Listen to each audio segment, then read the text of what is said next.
Buccaneers are a team that finally seems to be pulling together. While enduring injuries and painfully close losses, the young Bucs have turned to quarterback Vinny Testaverde for leadership, and he has delivered, along with a scrappy defense that typifies Tampa Bay's newfound confidence and will to win.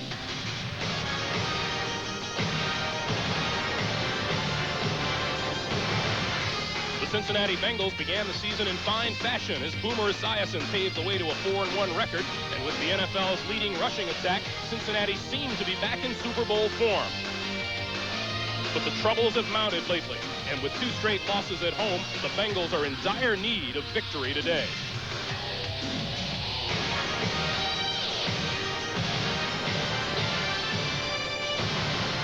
The road has never been friendly to Tampa Bay, and today they have come to Cincinnati, where the Bengals must reestablish that they are still kings of the jungle.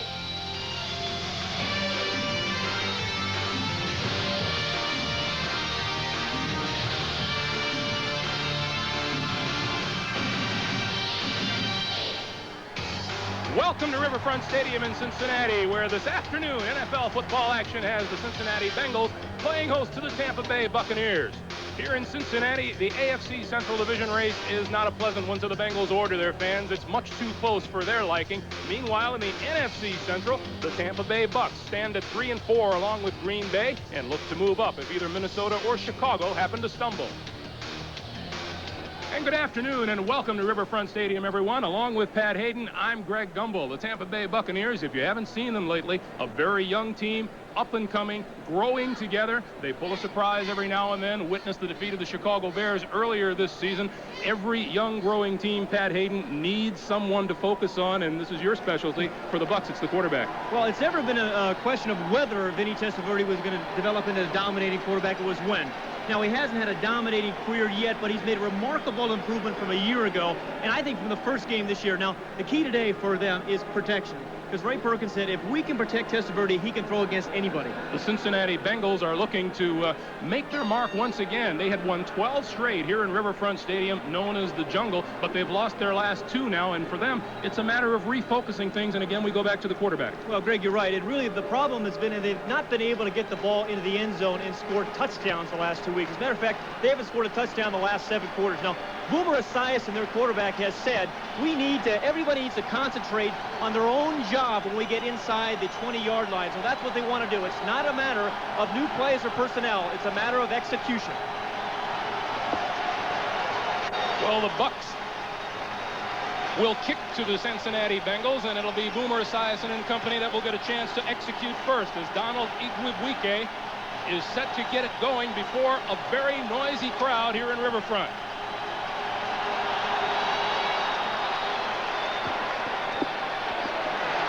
Ira Hillary to the 20, the 25, close to the 30-yard line before he's brought down. And Boomer Esiason will get things going as the Bengals huddle on the sideline. I'll tell you, one of the best offensive lines in all of football, Greg. Munoz, a 10-year veteran. Montoya playing with a bad knee, but Blados has played very well on this offensive line. 3 tight ends will start for Cincinnati: Holman, Riggs, and Caddis, along with Brooks and Eric Ball.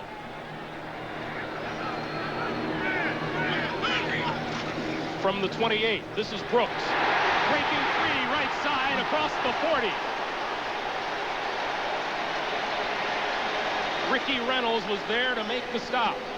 A gain of 15 yards. Tampa Bay will start Reuben Davis, John Cannon, and also up front Sean Smith, Murphy, Marv, Randall, and Moss, the linebackers. And in the secondary, Reynolds, Jones, Sherm Cockcroft, and Mark Robinson. First down, the Bengals at their own 43. Eric Ball, the lone setback behind Esiason. And he gets the football. He faked, and Esiason goes long, and he's got his man, and he dropped it. Oh, Greg, Eddie Brown dropped a touchdown pass last week, which cost him the game. This is the problem that Eddie Brown has had the last few weeks. And here it is, a great call. Second play, you've just come out with a big running play. You come back, you fake the play action. The free safety, number 25, Cockcroft, came up. The ball was beautifully thrown. That should have been caught for an easy score. And again, that's been the frustrating thing for these Bengals the last couple of weeks. It's been execution. And he just dropped his mouthpiece. But he did get a little pat on the back from Boomer as he went by. 2nd and 10. I give Boomer points on the play fake, by the way. He'll throw again. Near side. Eddie Brown in and out of his hands. Well, you know what they're trying to do there after receiver, as Sam Weiss signals the play in, after receiver drops the ball, you try to come back and get him a reception to make him feel comfortable, settle him down. But obviously Eddie Brown is a nervous receiver right now. You got to wonder if he's pressing after last week as well, Greg. 3rd and 10. And again, the Bengals call their plays at the line of scrimmage.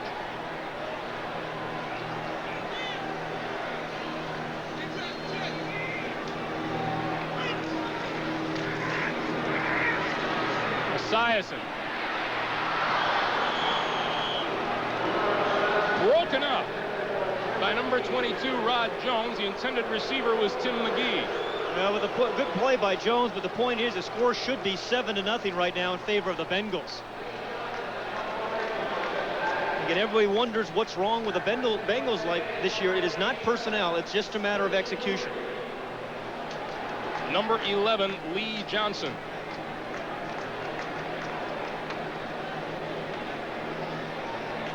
Averaging just over 39 yards a kick. Good snap, end over end. Willie Drury brought down short of the 30-yard line.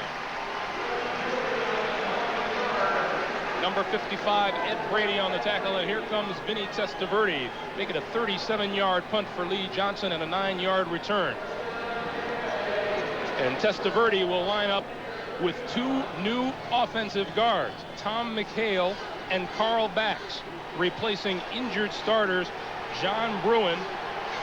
And there you see the backs and the receivers. William Howard will see some extensive playing time today.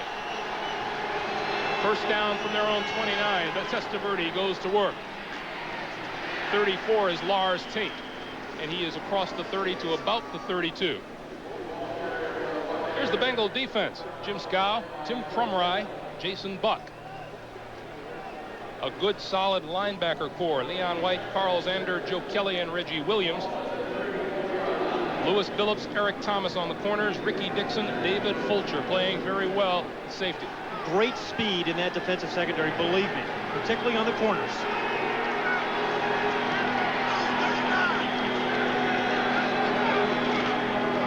This is Tate. Left side and plenty of running room. To the 20, inside the 20 before he's finally knocked out of bounds by David Fulcher. What a start for Tampa, Greg, because remember a week ago they had 1 yard rushing, but then watch the block by the fullback William Howard, number 43, which set this play up beautifully for Tate. The tight end Hall does a great job of blocking his man. 73 McHale comes around, the fullback Howard makes his block. 3 key blocks allowed Tate to get down the sideline. 46 yards for Lars Tate, and it's a first down at the Cincinnati 20-yard line.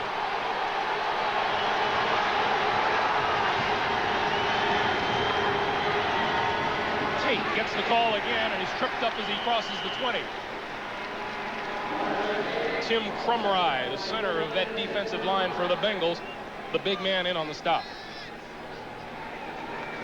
They've been awfully good inside the 20, really the opposite of the Bengals coming in today's game. And the amazing thing there to me is the touchdowns they've scored down inside the 20-yard line. They're being very productive down here. A lot of offenses can seem to bog down, but not the Bucs. Ray Perkins knows how important it is to get on the board early here in Cincinnati. 2nd and 8.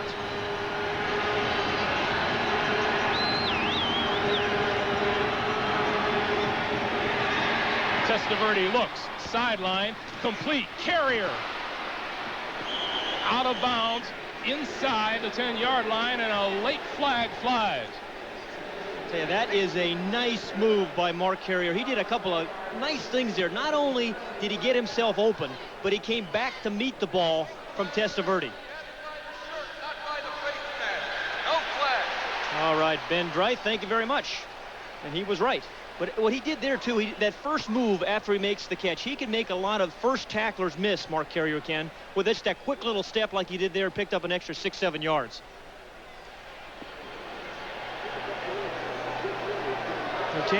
Mark Carrier's strong point is the things he can do after he catches the football, as you say. Yeah, and again, a lot of guys can make one guy miss, but Mark Carrier can really make a lot of guys miss. Made 2 guys miss there and picked up those yards. And those yards after the catch, I think, are one of those subtle statistics that people don't talk about much. 85, you see there, is another tight end into the lineup as the Bucs are first and goal at the 8. This is Tate. Good block from Howard to the 5. You are right. William Howard has thrown 2 key blocks on this drive. You know, fullbacks can be like telephone operators. They're anonymous guys. You never hear about them, but William Howard has done a great job in this drive of clearing the way for Lars Tate. And what Tate has done is lined up very deep and then patient. Let the play develop, let the block take care of itself, and then he'll cut off that block by William Howard. Also interesting to watch the front line here. As we mentioned early on, Testaverde has lost his 2 starting guards. Mike Simmons and John Bruin out with knee injuries. So 2 new members of the starting line. Bruce Hill in motion. Tate.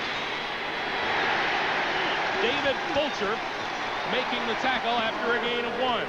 Carl Zander, number 91, also in. And what a year David Fulcher has had. Their strong safety. The Bengals' strong safety does an awful lot in their defense. They ask him to play man-for-man coverage. They'll ask him to play deep zone. They ask him to play close to the line of scrimmage, and he has been equal to the task. Most teams the last couple of weeks have been running away from Fulcher, and you can understand why. He is a player. David Fulcher in his 4th year out of Arizona State.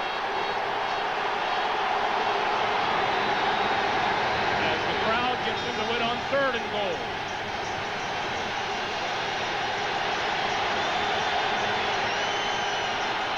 Testaverde will throw. Touchdown.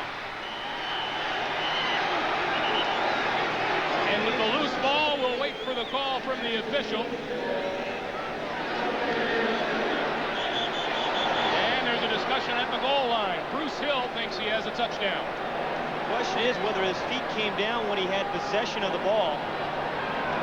He was clearly across the goal line, but he had to jump up, I think, Greg.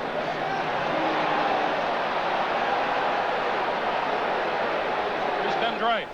Ruling on the field, it's a touchdown. You have to be a tall quarterback to be able to make this kind of throw. It's a throw right over all the traffic in the middle of the field. Testaverde, although he's 6'5" and has a big arm, he can throw with some touch. And Bruce Hill just made a nice little inside move for the easy score. Ikwubuike for the extra point. So the Bucs go 7 plays, 71 yards, and lead at 7-0 with 10.5 to play in the first quarter. Scoring on Vinny Testaverde's 3-yard touchdown pass to Bruce Hill, and they have the early 7-0 lead. Well, it should be a tie ball game now. Obviously, Eddie Brown dropped the touchdown pass earlier in the game. And again, he's going to be a focus. When he comes back into the game, you have to settle him down. Throw him a quick screen or something. Otherwise, he's not going to be a factor all day. Ikwubuike. And in the end zone, Stanford Jennings will keep it there. So here comes the offense huddling near the sideline, and 81 is Eddie Brown. It'll be interesting to see just how quickly Esiason will go back to him. You know, I thought it was interesting on the play after he dropped the touchdown. They tried to come right back to him for that very reason. But, you know, he's been a big play receiver for his entire history in the league, but he's had some trouble catching the balls, particularly coming back to him when he's had to come back to the quarterback, the inside routes. 5th year out of Miami, 1st-round draft pick in 85, and a Pro Bowl starter last season.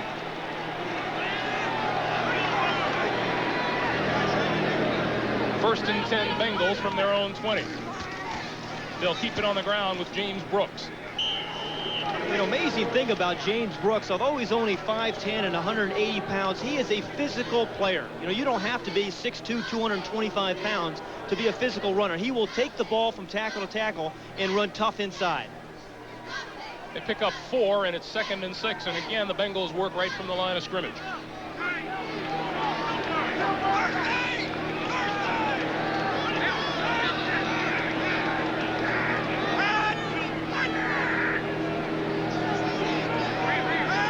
Tim McGee in motion, and Esiason to throw. Sideline, out of bounds. Jim Riggs, one of his tight ends, made the fine catch and was shoved out. You know, they popularized, the Bengals did, this no-huddle offense last year. They call it their attack offense, obviously because pro football has become such a game of substitution. They're trying to prevent that. But all they've really done is take away the privacy of the huddle. He calls every play, every formation right there at the line of scrimmage. And they use dummy calls as well. He'll use colors, he'll use days of the week, cities to call the formation and plays.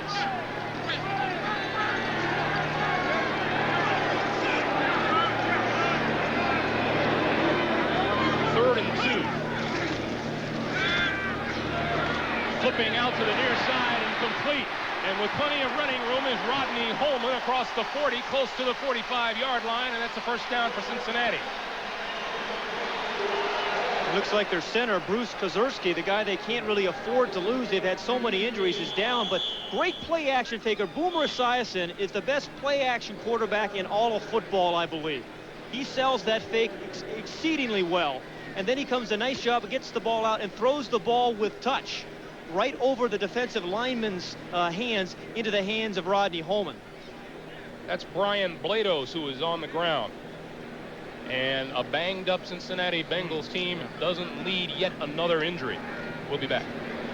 They gather the whole team over with Sam Weish and call their play. They have offensive guards and centers because Weish believes that he can get good information not just from quarterbacks, but he can from tackles and guards and centers. The first team in the league really to do that on a regular basis. Pat, I know you like the fact that Sam Weish is such an innovator. Yeah, you know, he's not afraid to take chances. Yeah, you're going to have some failures, but he's had more successes, believe me, because he has been so innovative.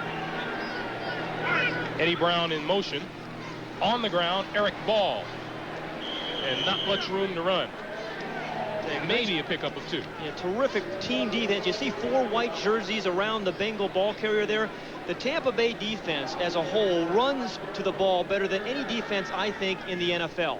You're going to see 4, 5, 6 white jerseys around every ball carrier. No great stars, but they play real well together. It's a defense that's missing starting nose tackle Kurt Jarvis and starting defensive right end Robert Goff. 2nd and 8.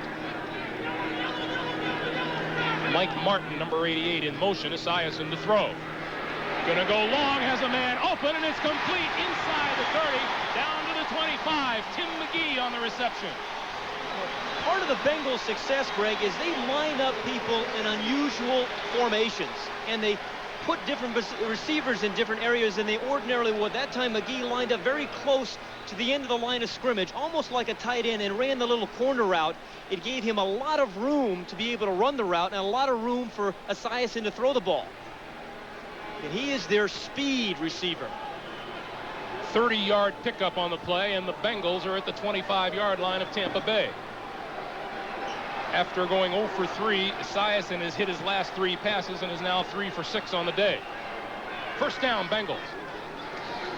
On the ground, straight ahead, James Brooks.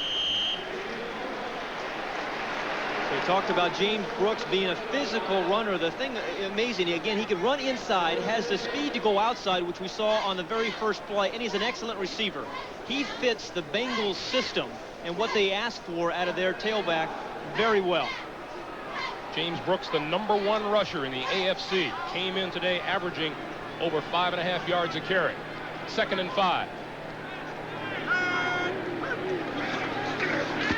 Esiason looking to the corner. McGee came up short. Penalty flag. 29 is Ricky Reynolds. Had to be a pass interference call. And Greg, I think the underthrown deep ball, just like happened there, is one of the great plays in football. Now, that was not by design. I've seen teams run it by design. But here's the end of the play. Reynolds is beaten by McGee, but the ball is underthrown. There's nothing he can do but run right over McGee. But when the receiver's the only guy who can see it on the underthrown deep ball, you're either going to get a catch or an interference. And it's a first And there is nothing more important to the Cincinnati Bengals than to put the ball into the end zone here, because it's something they haven't been able to do lately. In 7 quarters, inside the 20, they have not been able to punch the ball over, and this is what they've been focusing on all week in preparation of this game.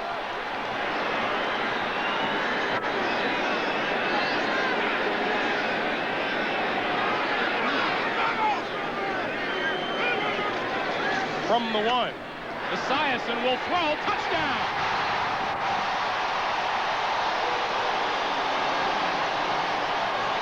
Rodney Holman.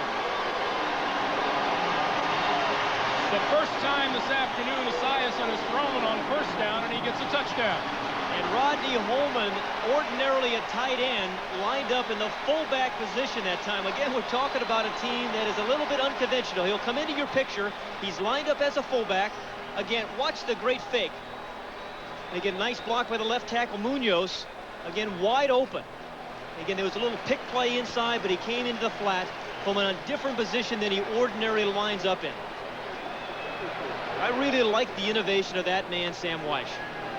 Jim Breach looking to score in his 141st consecutive game.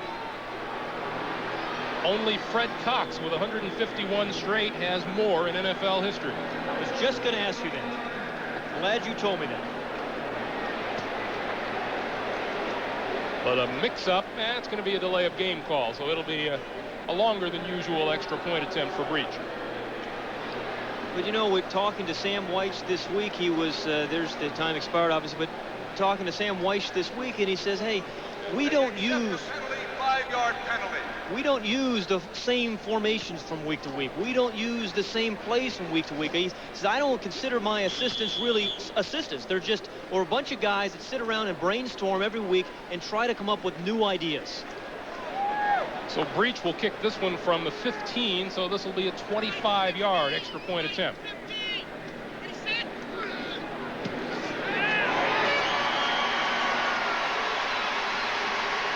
And with 6 minutes, 11 seconds to play here at Riverfront, we have a 7-7 tie.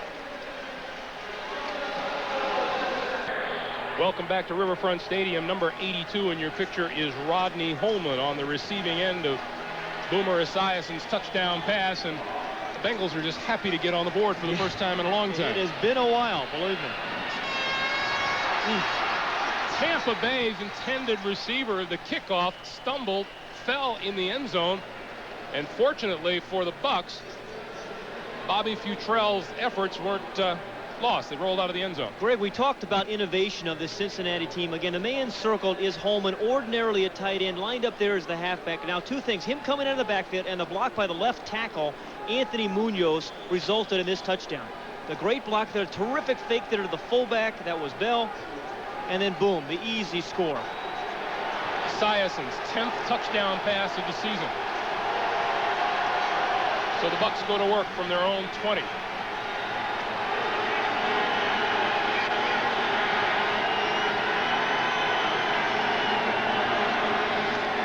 Here comes Lars Tate. And into the backfield with the tackle is Leon White. That's a loss of 5.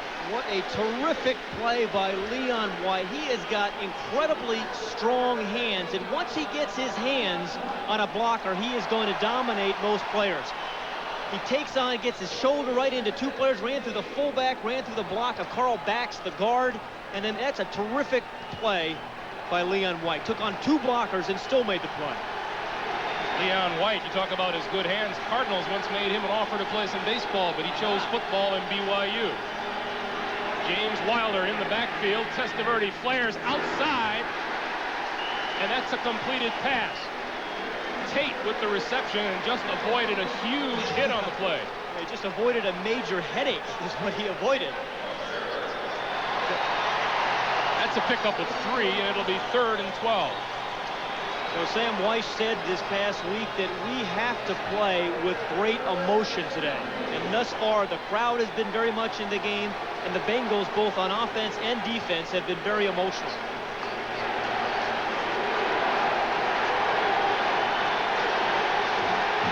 That has now been ruled an incomplete pass, so it'll be 3rd and 15. Big down here for the Tampa Bay offense. Even if they don't get the 15 yards, they at least want to get something because it adds those yards right on to the punt, obviously. We may be taking a look at that last pass.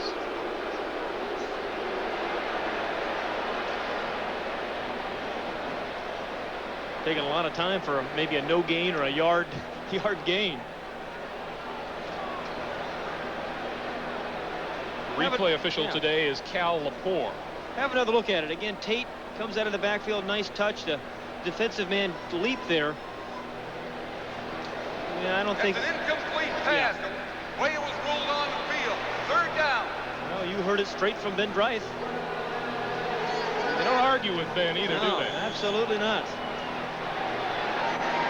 So call it 3rd and 15. The Bucs at their own 15-yard line. Important down here, Greg, for Tampa. 4 wide receivers into the game. And Testaverde will operate out of the shotgun. And on the draw, James Wilder. Out to about the 25-yard line. That'll be about 5 yards shy of a first down. And not a bad call. I know people will say, why don't they throw the ball down on 3rd and 15? But he still gained 8-10 yards, which added on to this punt. And what you don't want to do down here in this area, this type of game, is turn the ball over. Number 5, Chris Moore, who has replaced Ray Criswell as the Bucs punter this season. Kicking to number 88, Mike Martin. He has plenty of hang time. Fair catch called for, and a diving catch is made. And that's the first fair catch Mike Martin has made this season at the 42. That's where the Bengals will operate when we come back.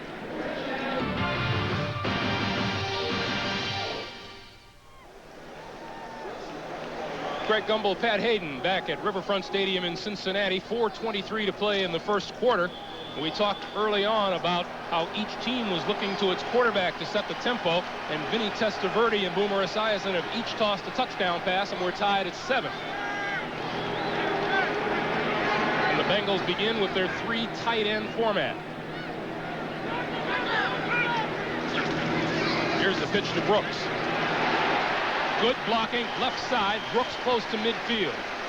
Well, you talk about good blocking. You're right. Eric Caddis, as one of the 3 tight ends they have in the game, came in motion and kicked the guy out. A nice little block there by Caddis. You know, you always think of tight ends as really receiving and blocking at the line of scrimmage, but he made a nice move on that one in motion to kick out his defensive man. Holman, Caddis, and Riggs are the tight ends that Boomer Esiason uses. Gain of 7 and 2nd down. Play action. Esiason over the middle. McGee incomplete. Ricky Reynolds covering McGee across the middle. Well, I think it's quite telling, Greg, that time it was Tim McGee on that deep route, because that's the same pass pattern that Eddie Brown had run earlier and dropped the ball. So again, they go to a different receiver this time on the same route. The play action fake by Boomer sucked the free safety up, but it wasn't a particularly good throw that time by Boomer. You see McGee back to the sideline, and Mike Martin and Eddie Brown are now back onto the field, and they will serve as Esiason's wide receivers on 3rd and 3. Well, you know, you can't talk enough about Esiason's, the way he handles the ball and his play action fakes. Again, it adds so much, I think, to their offense. Brown in motion. They'll keep it on the ground. Brooks straight ahead and lost the football. Sherman Cockcroft there. Did he make the recovery? He did.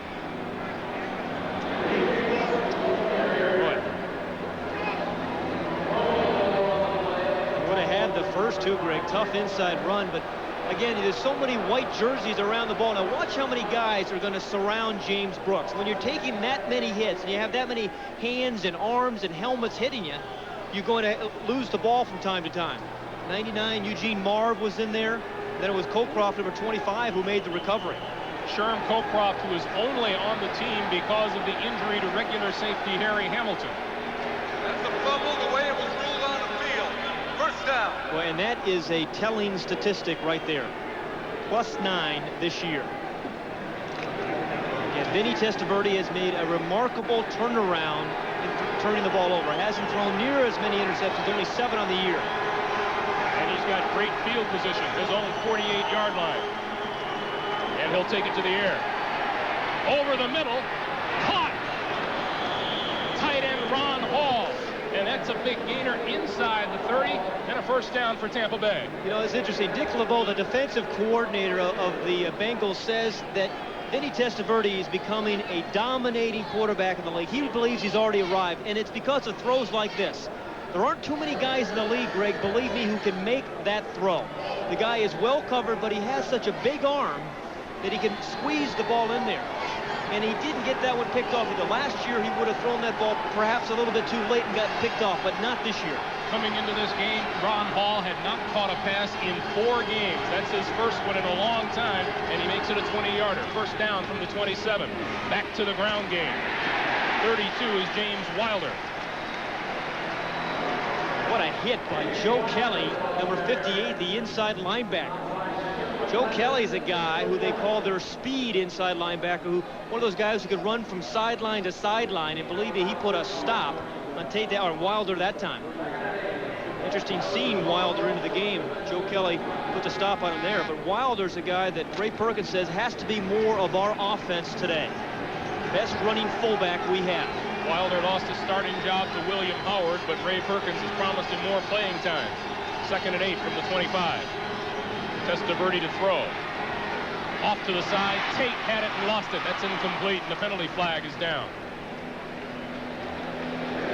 And Lars Tate has had to make a lot of adjustments from college. He went to the University of Georgia, the old dreaded holding call, but he came to the University of Georgia where he didn't have to catch the ball much, didn't have to block much, didn't have to really pick up blitzes. And so it's been a... Number 72, hands to the face, as a 10-yard penalty, and it's 2nd down. Rob Offense. Taylor, the right tackle. But Lars Tate is beginning to make some of those adjustments. He's catching, although he dropped that ball, he's beginning to catch the ball better. Caught a touchdown pass last week. He's caught 2 on the year. So what they want to do is let him quit thinking about all those things and let him really use his enormous athletic ability as a runner. Perhaps the best way to describe this Tampa team is that it's a growing team, and they're growing together. Testaverde will use 3 wide receivers on 2nd and 18. Over the middle, intercepted.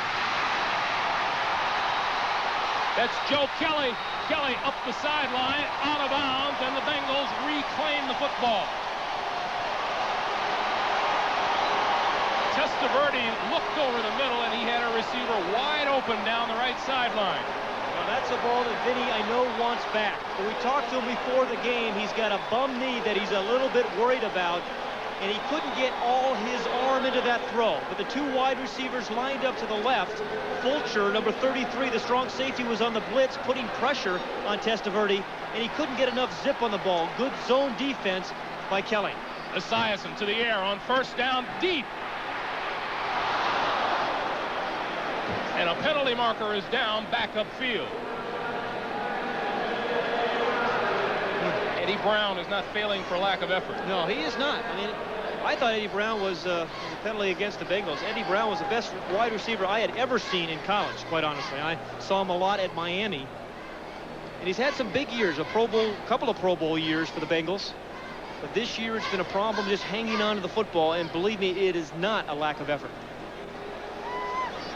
And Sam Weiss does an interesting Offside thing. on the offense, line up in the neutral zone, has a 5-yard penalty, and it's first down.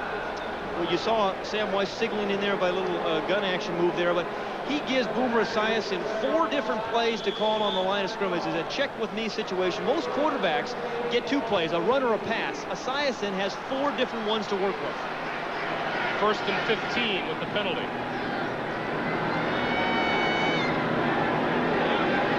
People moving all over the place in the Bengal backfield.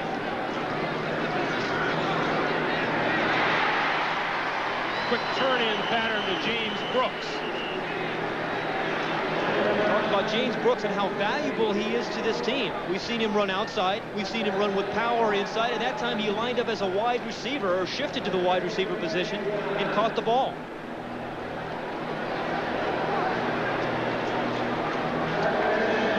Pickup of 10 on the play.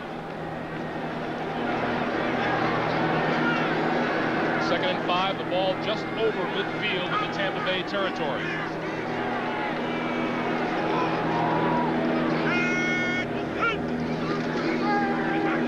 Here comes Brooks with blockers in front, turns the corner and has a lot of room. Back across field to the 10, inside the 10 to about the 7. Great run by James Brooks. 42 yards, and the Bengals are back knocking on the door. Everybody will talk about the run, and they should, but the block by Anthony Munoz, the left tackle. Watch number 78 as he pulls out, and the left guard 75, Bruce Reimers. The terrific block by Munoz. Reimers gets around the corner, but really Munoz has set that all up the first 20 yards. And after the first 20 yards, then James Brooks took over. McGee comes downfield. You got a lot of jerseys. Esiason's down, a lot of jerseys out there in front of James Brooks. Not a bad afternoon thus far for Brooks. 1st and goal from the 7. Esiason keeps, looks, and overthrows everyone in the end zone. 4 seconds to play here in the 1st quarter. Well, did you see the pull there by Max Montoya, number 65, the right guard? He's a guy who's playing with a bum knee. And Sam Weiss says he is one of the best pulling guards in all of football, but because of that knee, they couldn't do that too much today, but they did it right there with Max Montoya. Between Montoya and Munoz, they have 2 of the most dominating offensive linemen in football. You quarterbacks do like to pay homage to those linemen. Absolutely, yeah. I've been out of the game 8 years, and I'm still talking about it. 2nd and goal from the 7. Esiason will throw this side complete and out of bounds just short of the goal line. And that's Eddie Brown with his first reception of the day. It was an all-out blitz there by the Bucs. And time has expired here in the 1st quarter. We'll change into the field at the end of the 1st quarter. It's Tampa Bay 7, Cincinnati 7.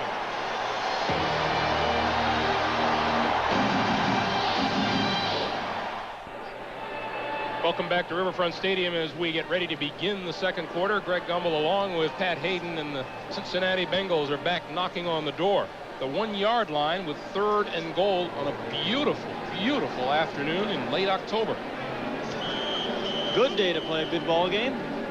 You know, the Bengals worked so much this week on inside the 20 offense, and it wasn't a physical week for them, Greg. They had so many players injured, but they spent a lot of time on the field just thinking about plays, thinking about what they were going to do, working over their assignments in their heads and not really in pads all week. 3rd and goal. Coleman is number 82. Ball is 42. Ball. Did he get in? No signal as yet from the officials.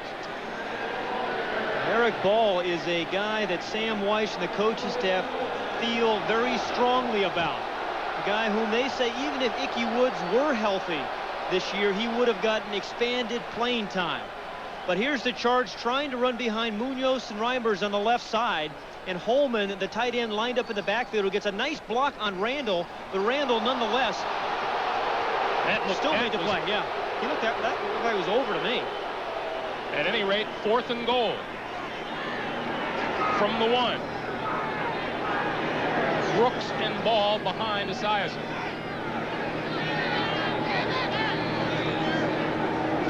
Holman in motion to give the ball, who bounces off a tackler and goes in.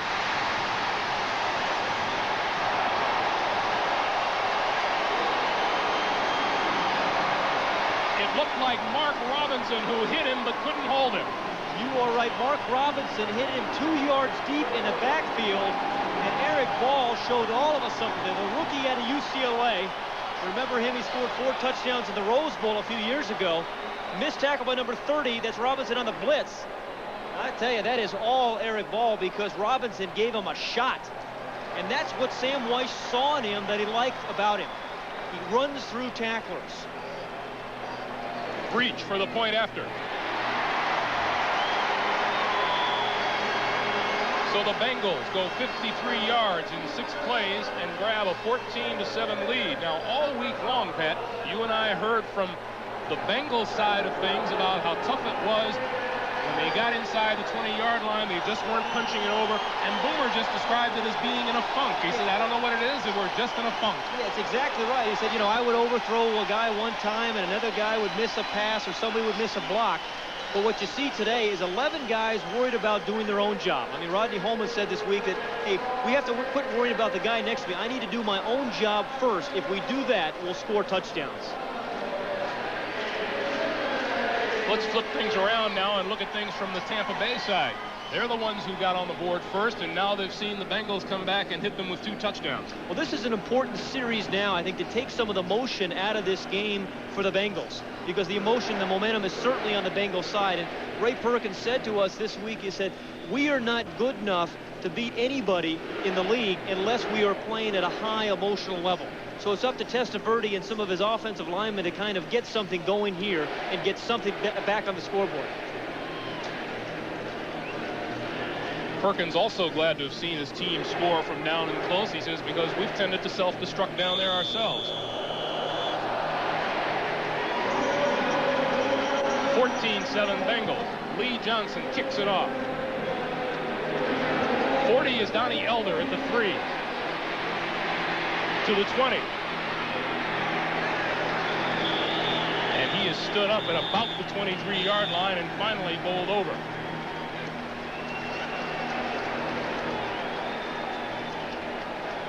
So Vinny Testaverde will go back to work. They are scoreless at Soldier Field in the second quarter. The Lions on top of Green Bay. You know, there's a couple of teams emerging in this NFC Central. I think both of those, Detroit and Green Bay, along with the Bucs. Pittsburgh's been bouncing back, haven't they? That opening day wipeout at the hands of the Cleveland Browns was probably the biggest curveball that the Steelers have thrown. Yep. First and 10 Bucks from their own 24. That's Bruce Hill in motion.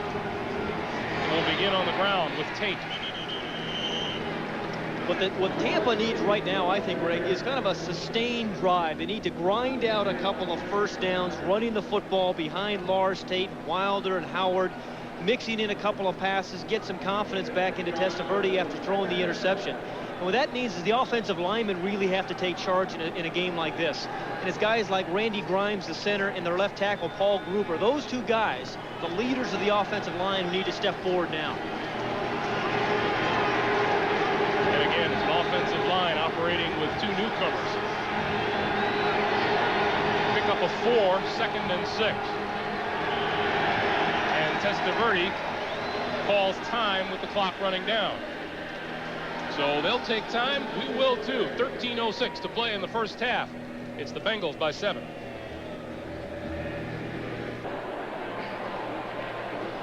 Welcome back to Riverfront Stadium, everyone.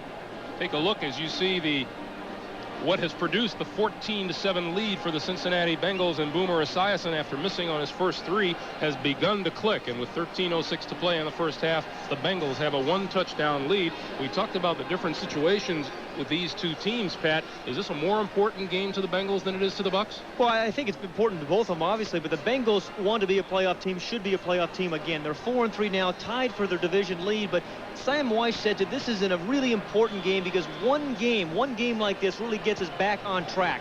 And he wants to make sure, again, when he gets the ball inside that 20-yard line, they keep coming away with touchdowns and not field goals. Hard to believe we reached the halfway point of the season today. Staggering. Testaverde to throw. Almost intercepted. 84, the intended receiver is Bruce Hill. Well, and Bruce Hill became defensive back there as Testaverde goes down, playing with a sore knee. But Bruce Hill did a great job of preventing the interception there, Greg.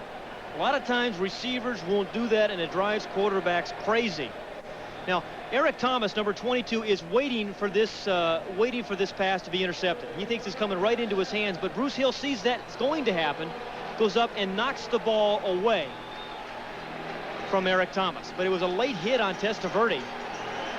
And he did take a lick. There's Bruce Hill. 3rd and 7.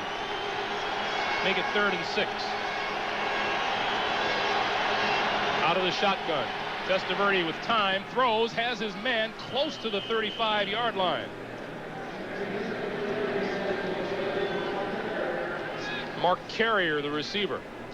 Well, Mark Carrier does a nice job. We've seen it twice thus far. Is he catches the ball with his hands, doesn't wait for the ball to come to his chest, because just that last moment, if he can just reach his hands out and catch the ball, it saves you just a fraction of a second where maybe it wouldn't be a completion. He has done that twice now on the little hook routes as he's come back to Testaverde. And Carrier got enough for the first down.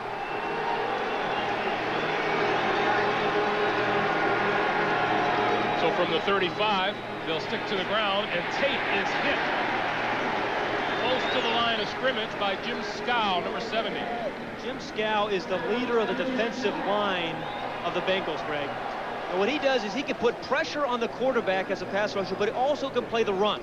A lot of guys are just third down players, but Scow plays hard every single down. First, second, third and long, third and short. Fights off the block right there, number 72, Rob Taylor. Just fought right through it, made the play. You know, I like guys who play hard every down, no matter what the situation, and Scow is a guy like that. Pickup of 1, 2nd and 9. Bruce Hill in motion, and Testaverde to throw.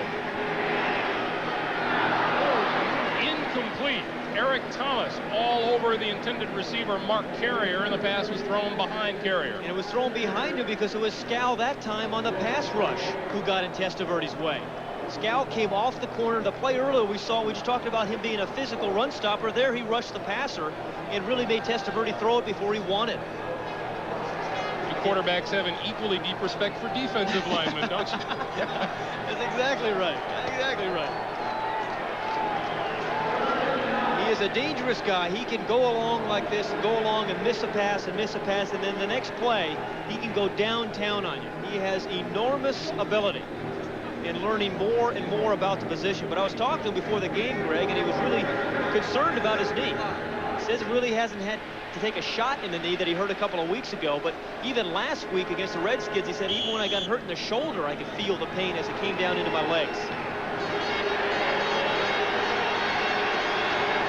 Testaverde looking at a 3rd and 9.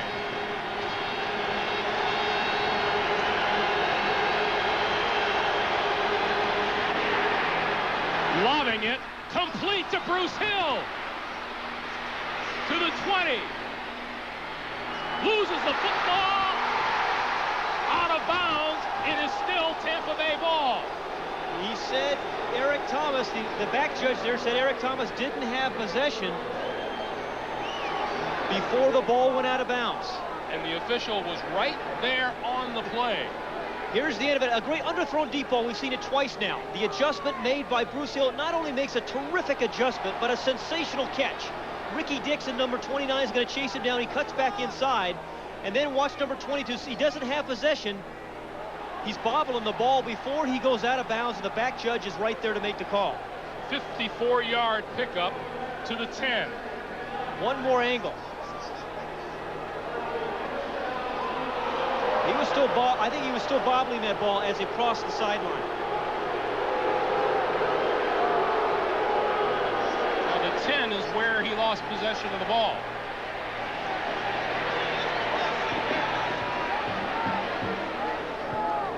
Another look.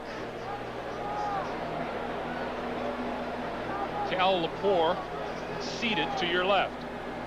Well, the key on a situation like this, does Eric Thomas have complete control and possession of the ball before he goes out of bounds? And to me, he looks like he's still bobbling it.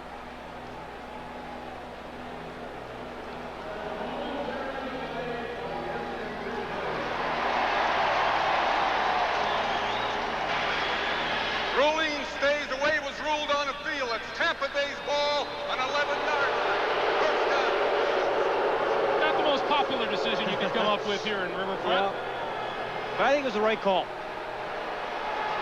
Now, important for Testaverde, being down by 7, to get the ball into the end zone. Don't settle for 3 here. Wilder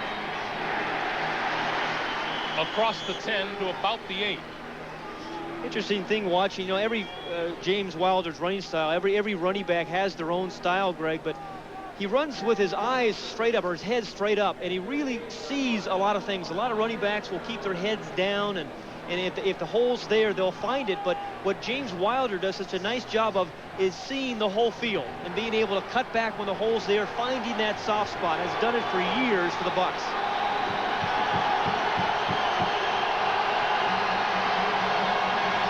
Second and 7. Testaverde looks to the sideline. Incomplete. Wilder, his intended receiver. Boy, Leon White, number 51, did a great job of getting his big paw out there in the way of James Wilder.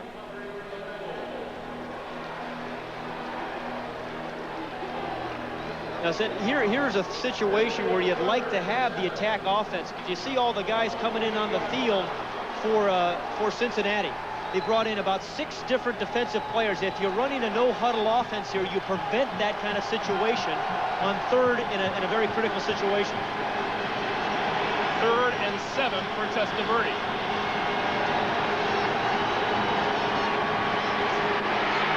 At the goal line. Oh, it's going to be short. Complete. Yeah, he's going to be short of the first down.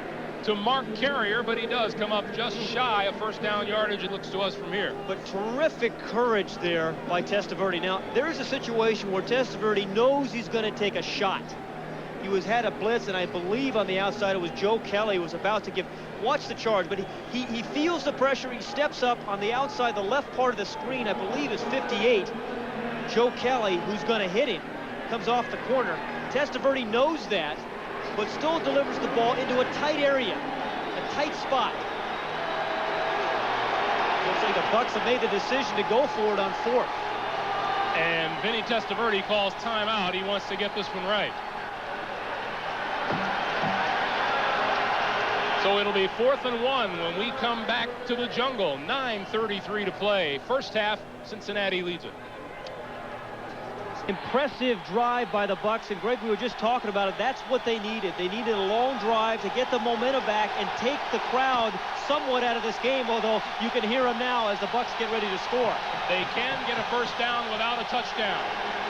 4th and 1. Tate inside a block. He didn't reach the end zone, but did he get the first?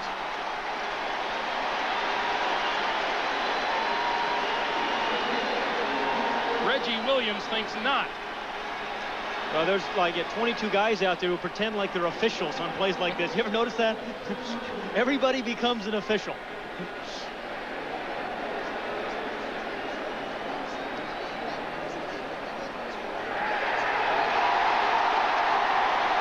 Wow.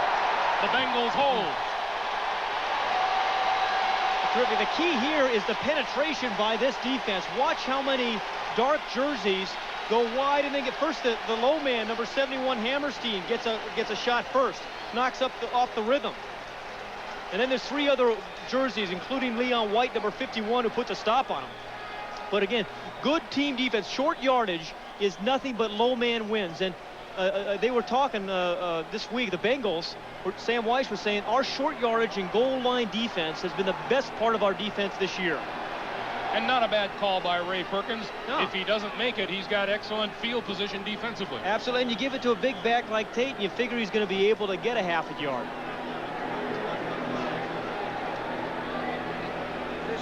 Once again, the scores on the CBS Sports Wires. Saints ahead of Atlanta. Change of possession, 9:17 on the clock. Change of possession, we don't start the clock after change of possession, 9:17. So Ben Dreif is resetting the game clock, adding another 6 seconds on. Ben Dreif's got a voice of a good actor, doesn't he? Or PA announcer, one or the other.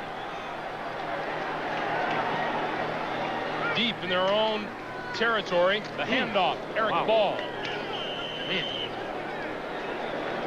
And it looked like Ball managed to get back to the line of scrimmage, and that's all. Yeah, Eugene Marv, number 99, the inside linebacker, nearly had a safety there.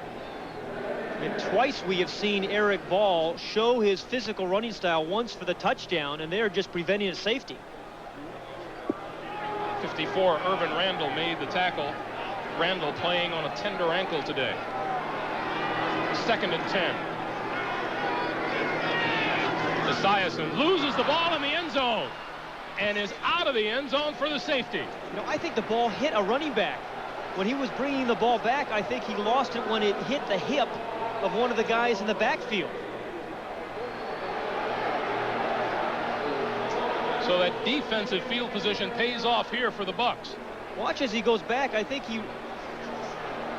it's right there that on the play action fake there, I think it was Brooks that hit his hip and came out. Because Boomer was looking downfield and Brooks was trying to fake the play action pass. That will be officially recorded as a sack. Wow. And the nearest player to Boomer, the one chasing him out, was number 92, Sean Smith. Boy.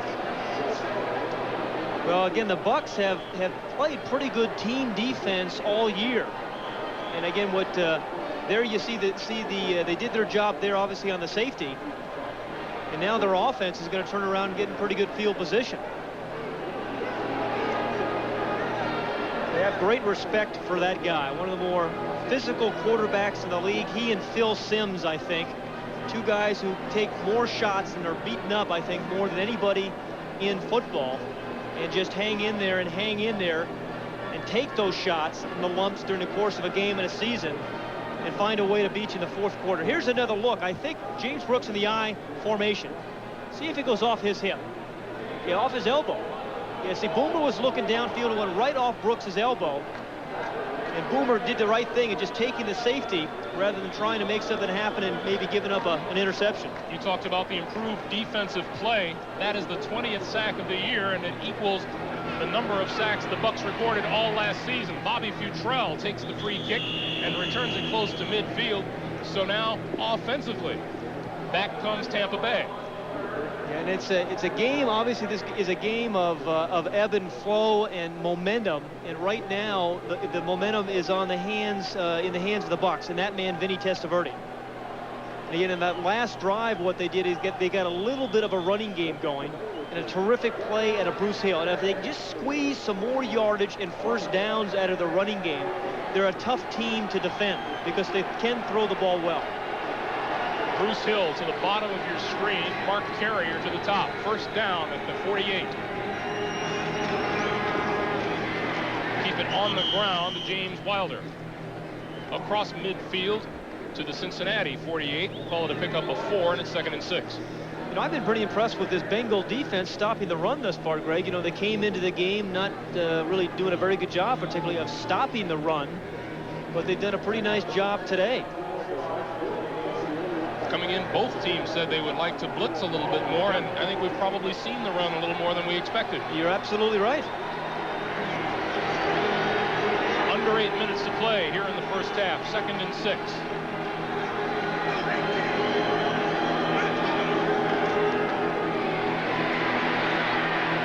Around the right side is Wilder. Well, that's the two best sequence of running plays that they have had. Once inside for about 4, and then a little bit outside by Wilder there that'll put them into a short yardage situation, something that the Bucs have not been in much thus far. Joe Ferguson, the oldest player in the league, 17th season. Talked to him before the game. Just said, hey, I'm happy to be here for another one. Remarkable career Joe Ferguson has had.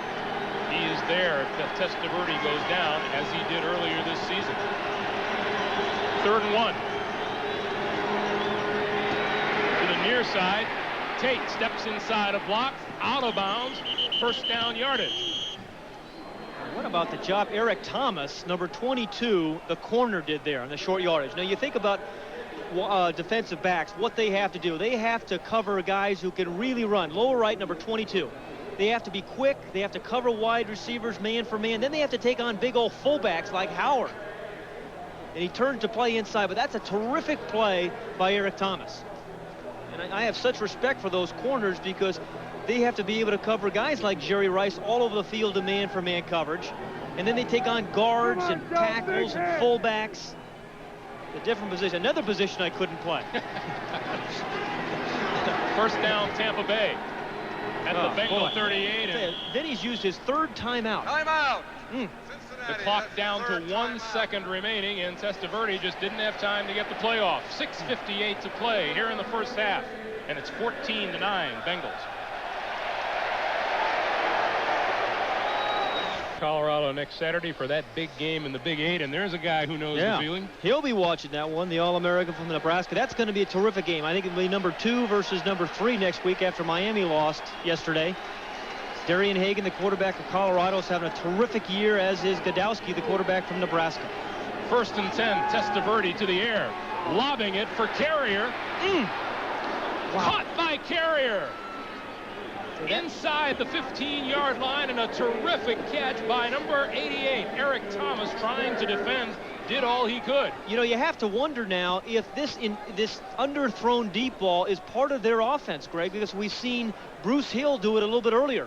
And again, it's something that the defensive back really can't see too well, although Eric Thomas turned his head. But it was a terrific play by Mark Carrier. Hill did it a little bit earlier. And Mark Carrier has emerged as a terrific receiver in the NFL. 8 catches a week ago against Washington. Having a big year. 27-yard pickup. Lars Tate around the right side, across the 10 to about the 8. Boy, did he get smacked? Wow. David Fulcher came up from his safety position to help out with the hit. Yeah, he was most of it. David Fulcher has been a prominent player in this Cincinnati Bengal defense. And they ask so much of him. Fulcher, number 33, right there. Boom, he just explodes right through the ball carrier. He just didn't tackle guys. He runs right through them. David Fulcher is a guy who came into this game with half of the Bengals' takeaways as a team.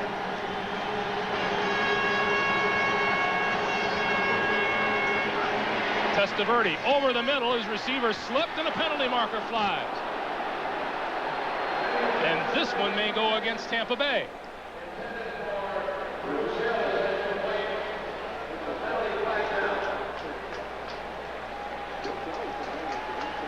Offensive interference.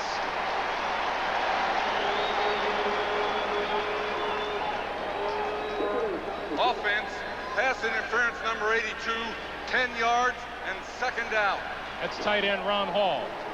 Right side of your screen, number 82. Watch it as he pushes off. The back judge there. Oh, that's a terrific call, yeah. Clearly, he pushed off. It was an easy call. It was Billups, number 24. That's why Lewis Billups was so animated in the end zone. So it's 2nd down and 18 yards to go. The Bucs at the Bengal 19 on the draw. Straight ahead is Lars Tate. Now, we've seen Testaverde calling one timeout after another as we wind down toward 5 minutes. They're out of timeouts for the first half. Yeah, they've burned all 3 of their timeouts, and those things are very precious commodities. Believe me, a timeout, particularly if you get in a situation where you need it with trying to run your 2-minute offense. And so they have not used their timeouts particularly well this first half. Saw that Buffalo-Miami score. Dan Marino was sacked today by Jeff Wright's first time he's been sacked in 20 games. That is a phenomenal statistic. He may have to wash that uniform this week. 3rd and 16, Hill in motion. Testaverde looks for the corner of the end zone. Underthrown again. Touchdown. It's got to be a design play. Mark Carrier came back for the ball.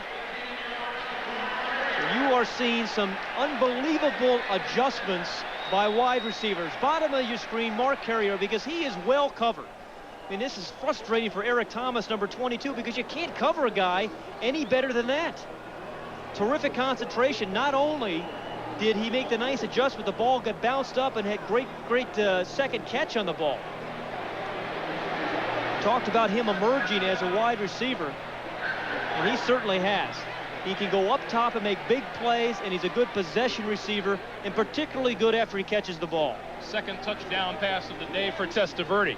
Igwebuike to add the extra point. And we have just over 4.5 minutes to play here in the first half. And another pretty good drive by the Tampa Bay Bucs, and they lead at 16-14. So we have seen an awful lot of offense here in the first half. You know, as a game coming in, I thought we were going to see more defense than offense. But quite honestly, both these teams really haven't been stopped by the opposing team's defense. They've stopped themselves a couple times. But the offenses have been executing extremely well. We talked about the problems the Bucs have had losing their 2 starting guards, and they've got newcomers in there. Is it tougher to run with new players in the line, or is it tougher to pass block? I think it's easier to pass block at this level. It's easier to pass block than run block, because you have to make a lot more adjustments in the pass blocking and the run blocking schemes than in the pass blocking. And they said if they could give Testaverde protection, and watch the protection here, they could throw the football on everybody. Both guards and Randy Grimes, the center, do a nice job. Good coverage. Again, it is timed beautifully. I mean, there's so many things that went right there. And he kept the feet in. He did about 4 or 5 different things. He adjusts going up for the ball, times the jump beautifully, makes a double catch, and then gets both feet in bounds. How tough can it be to grow up being trained as a quarterback to lead a receiver, and then you start to underthrow him on a regular basis? You know, something Terry Bradshaw used to do with the Steelers for many years, and it was a design play, and it is tough, but I think a very effective one, as we've seen here today. This kick bounces into the end zone and then out of bounds, and that'll be a touchback. The Bengals want a flag. Well, once it crossed the plane, though, I think it should have been a touchback. And it is a touchback. Yeah. It'll come out to the 20. My goodness. There you go. Ben Dreith giving us the signal there. Once the ball crosses the plane here, it did once right there, and then bounced back. That should have been a touchback. There we go. There's Donald Igwebuike. What a career he has had for the Bucs. And incredibly accurate. So Boomer Esiason back to work from his own 20-yard line.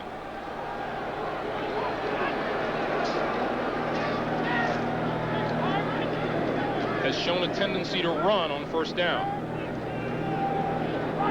That's Eric Caddis in motion, and they'll keep it on the ground here. Brooks, left side, across the 20, out to about the 23-yard line. Again, with 4:20 remaining in the second quarter and the Bengals down by 2. Again, Boomers has plenty of time with 3 timeouts to get. Time is not a factor. He wants to grind out some first downs, either running or throwing the football, and then get something, at least 3 on the scoreboard before halftime to take a lead. Not a bad job by that front line of the Tampa Bay Bucs, missing 2 of the 3 starters. Yeah, they have done a great job. They play good team defense. They rally to the ball. The down linemen have done a nice job. Pick up a 4 on that play, so it's 2nd and 6. Brooks is in motion. Esiason near side, and no one near the football. Yeah, but there were 4 guys around Boomer. Winston Moss, number 58, led the charge. He's at the bottom of your screen. He's going to stunt. Fake comes outside and then back inside. A nice timing stunt between Davis, number 79, and Moss, number 58. Davis takes 2 blockers outside, and then Moss cuts in right behind him and puts the pressure on Esiason. Yeah, that's a nice little design there by the defense. Nice stunt. Winston Moss, an ex-Miami Hurricane. None of those Hurricane grads were very happy this morning. No, they weren't. Tough loss. 3rd and 6.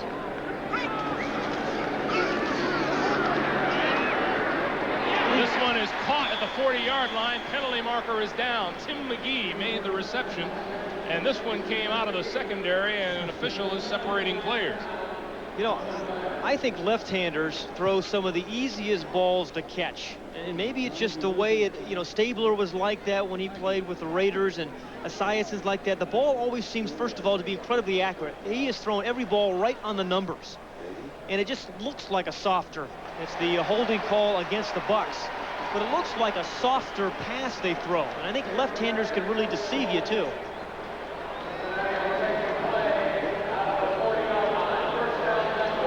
Illegal hands on the defense. They decline a penalty, take the game. That's first down. 1st and 10 at the 40. Ben Dreith, a longtime school teacher, giving another lesson. Still teaching, that's right. 3:33 to play. Clock continues to run. And Esiason goes to the air on first down and goes to incomplete, intended for Rodney Holman.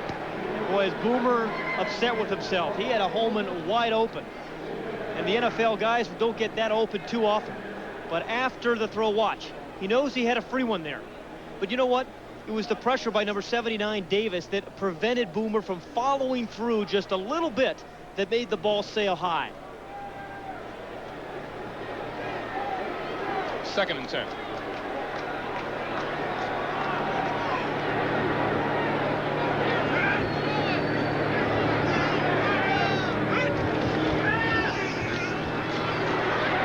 Time over the middle, incomplete.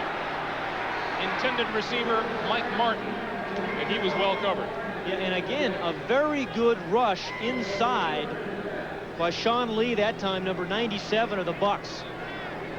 Watch number 97 right in the middle. There's actually 3. Davis, number 79. That pocket is really compressed. Nice courage there by Esiason for hanging in there. Didn't get the happy feet. But again, that pocket collapsed, and it was Sean Lee. He got his big body in there collapsing that thing. That jersey's not too big, is it? Boomer Esiason, Sam Weiss told us, feeling better than he has in several weeks because he's had a tender ankle. 3rd and 10. Gets time over the middle, incomplete, penalty marker down. Now this marker came down on the near side of the field away from the play. Defense pass interference number 25. That's a first down. I think they may have gotten the wrong number. Quite honestly, I thought it was Robinson that was covering him. 25 is Sherm Cocroft. That gives the Bengals a first down at the 47 of Tampa Bay. And with 3:14 and 3 timeouts, they're using the clock and this drive very well, getting all they want done. They don't want to give the ball back to Tampa and yet still score. Back to the ground game, and James Brooks. Brooks down close to the 40 as we approach 3 minutes to play in the first half. Irvin Randall and Sean Smith in on the stop. You know what obviously the Bengals are trying to do with this attack offense. As a timeout is called because of an injured Buck player. Again, you see the whole team of the Bengals come off the field to talk to Sam Weiss during one of these timeouts. Saw it earlier, but every time there's a timeout, everybody's right there. And again, look, they're talking to guards. Kozerski, the center's talking to people. It's not just quarterbacks. And again, it's part of Sam Weiss's approach to the game. He said, hey, guards and tackles have useful information too. It's not just quarterbacks. These guys can think. We're still trying to identify the Buck down on the field at the 40-yard line.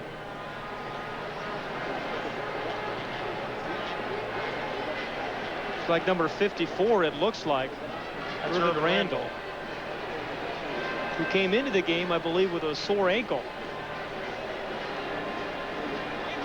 Last part of the look, top right of the screen, number 54 gets blown back. It's a helmet into the chest by Brooks. And then he takes it right in the back from Cocroft, his own man. And Broderick Thomas on the other side of him wasn't doing him any favors either. You know, that's going to happen when you have a defense. I'm glad to see he's up. When you have a defense that rallies around the ball, a lot of times your own guys are going to hit you. And meanwhile, over there with the Bengals, you see number 78 right there, Anthony Munoz, the tackle, talking to Esiason. And then it's interesting, after the coach talks to them, Weiss and the offensive coordinators, they step out, and then the players talk among themselves. Again, really, they're not afraid to try different things. And again, I think that's been one of the reasons for their great success. It was only a couple of years ago that Sam Weiss's job was said to be in jeopardy here in Cincinnati.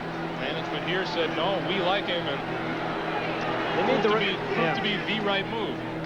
It's easy to say that now, but I've thought about it for a while because I think you need guys like that in the game. Innovative guys. 2nd and 4. Esiason to the sideline. McGee out of bounds. We're talking about innovation. It goes back a long way.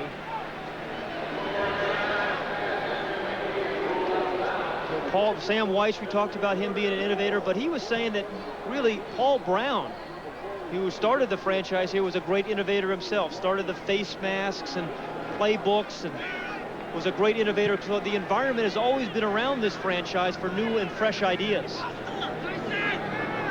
Esiason now faced with a 3rd and 4 with 2.5 to play. Quick flip over the middle, intercepted. Penalty marker is down.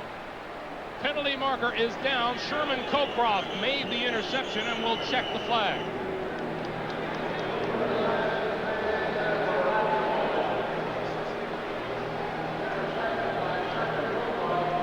And it looks like it'll be against the Bucs. Boy.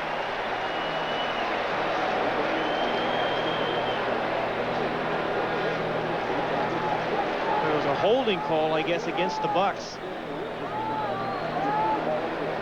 Ray Perkins wants to know who, and Ben Dreif will tell us when he's ready. Well, it seems like there's been a lot of major infractions, a lot of 95 illegal hands on the defense. Cincinnati gets the ball back with a 5-yard penalty and it's first down. 95, he said, Kurt Jarvis. A lot of major penalties in this game, and considering it's, we're playing the 8th game of the year, it's a bit surprising. Middle of the screen, number 95, Jarvis.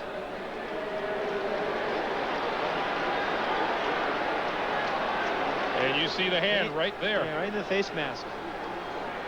57 yards in penalties so far against Tampa Bay, and it gives the Bengals a first down. On the ground, Brooks down to the 30.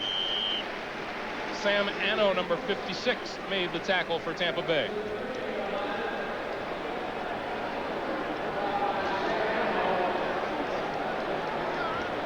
As we head down toward the 2-minute warning, and Esiason will wait it out.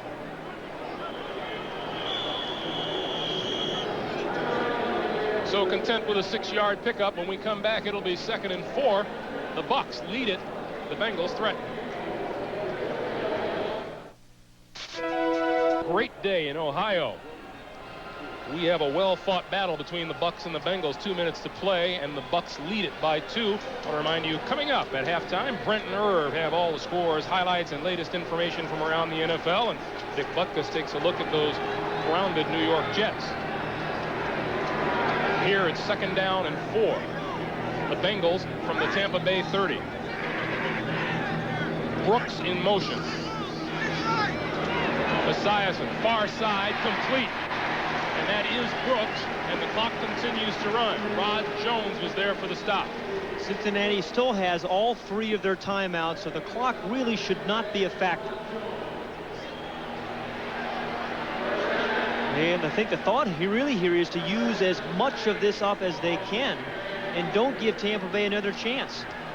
James Brooks has 100 yards of production today with 90 yards rushing and 10 on the receiving end. Again, he fits into their system. We talked about he fits into their system beautifully. He can run, he can catch. They say he's their best blocker, too.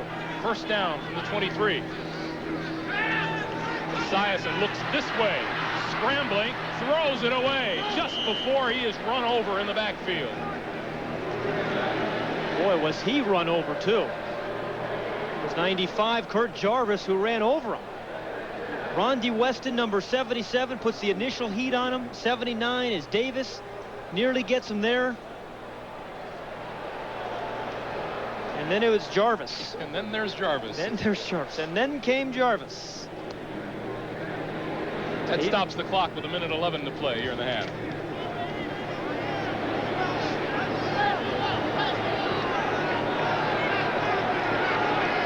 Boomer's probably saying for a guy who wasn't well enough to start, Mr. Jarvis is looking pretty good to him. Looks healthy to me. 2nd and 10. To the ground. Eric Ball straight ahead down to about the 15. Anytime you get a hole like that in the middle of the field, it means your center has done a nice job. Bruce Kozerski, the center, threw a nice block there for Eric Ball. Clock stopped with 1:04 to play. Professional football, and Sam Weiss has followed in his footsteps. Done a remarkable job of carrying on the tradition of innovation. Neither one of them were afraid to be on the cutting edge of what's happening in football. Stand pat and Sam Weiss will never be used in the same sentence except by me just there. Or if you're standing next to me. 3rd and 2. Around the outside, Brooks, first down. And Sherm Cockcroft, who has been all over the field defensively, made the tackle. And the Bucks see the Bengals stop the clock with 57 seconds to play. You know, you've seen a lot of backs be physical backs, but does James Brooks surprise you? I mean, here's a guy, 180 pounds, and he makes plays like that. Exactly. Ickey Woods was the man who they thought they were going to miss. There's Ickey. Shuffling along the sideline. Yeah, exactly. He'll be out for the year, but you know, the Tampa staff thought they missed his blocking. Thought he was a terrific blocker. He got so much credit as a great runner last year. He seems to be quite interested in the game as he's giving us a nice big yawn. But nonetheless, they thought they really missed his blocking as a pass blocker, as a blitz pickup guy. But you can see thus far that James Brooks and Eric Ball have really filled in quite capably. Eric Ball in particular. Back onto the field comes Boomer Esiason. Still with a timeout and plenty of time left on the clock. 17 yards away from the end zone. I think these are the parts of the game that Boomer Esiason excels in. I mean, he's such a tough physical competitor, a mental competitor. These are the kinds of games where his team needs big plays. You've seen him do it in his entire career in the NFL. Red zone time for the Bengals again. Good play action. Over the middle, incomplete. That ball just deflected before it reached his intended receiver, James Brooks. It was deflected by Irvin Randall, the man who had gone out a few plays earlier with the injuries, number 54. And Randall is a guy who used to be a nose guard and has made the adjustment to switch to linebacker. And that doesn't sound like a big adjustment, but it really is. He's done a marvelous job of making that adjustment and becoming more and more an instinctive inside linebacker. Came into this game leading the Buccaneers in tackles this season. 2nd and 10. Caddis in motion. Here comes Brooks to the near side with blockers. Wow. Across the 10 and then is stood up rather quickly. Was that a great tackle? Mark Robinson was one of them who hit him hard. Boy, Mark Robinson, much like David Fulcher for the Bengals, has done a great job at strong safety. Watch how he just comes square up on James Brooks. And again, watch how many white jerseys are around. First, it's Robinson, and then number 29, Reynolds, and then 2 or 3 other bodies. It was Robinson, you'll recall. Timeout. And now the Bengals call timeout. It was Robinson, you'll recall, who failed to make the stop on Eric Ball, and Ball continued into the end zone for the touchdown. He had no problems there with Brooks. Yeah, well, Brooks is a little bit not quite as thick as Eric Ball, but I'll tell you, Mark Robinson, what he has added to that defense is a guy who can come up and make plays like that, can stick people, and also cover man for man on the tight ends. He can play deep zone. 5 interceptions coming into the game. And if you get a bunch of guys tackling on team defense like the Bucs have, is what you don't get is the extra yards that many running backs get after the initial hit. Because when there's 3 and 4 white jerseys around the ball carrier, they're not going to get those extra yards, and that's what they've done a pretty good job of today. Now, 3rd and 7 here for Boomer. Toughest area to score, but they can still get a first down, but now they've used their last timeout only 21 seconds. So you can think about perhaps getting a first down, but they're probably thinking about throwing the ball into the end zone.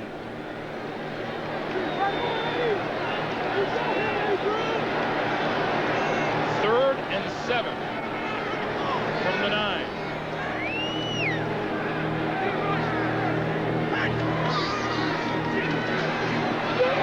Snell, touchdown. And no one is happier than Eddie Brown right now.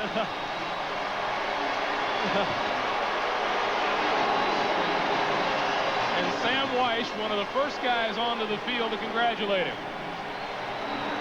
It looked like a simple little throw, but a nice adjustment by Boomer on the little slant pass. He had to throw that in between 3 or 4 different guys. It's number 82, Holman, in motion on the linebacker, Moss. He goes outside. Eddie Brown breaks inside. But what Boomer did there was throw that in between 3 or 4 guys. A nice touch and a nice catch by Brown. Breach to the point after, and the Bengals are back on top, 21-16.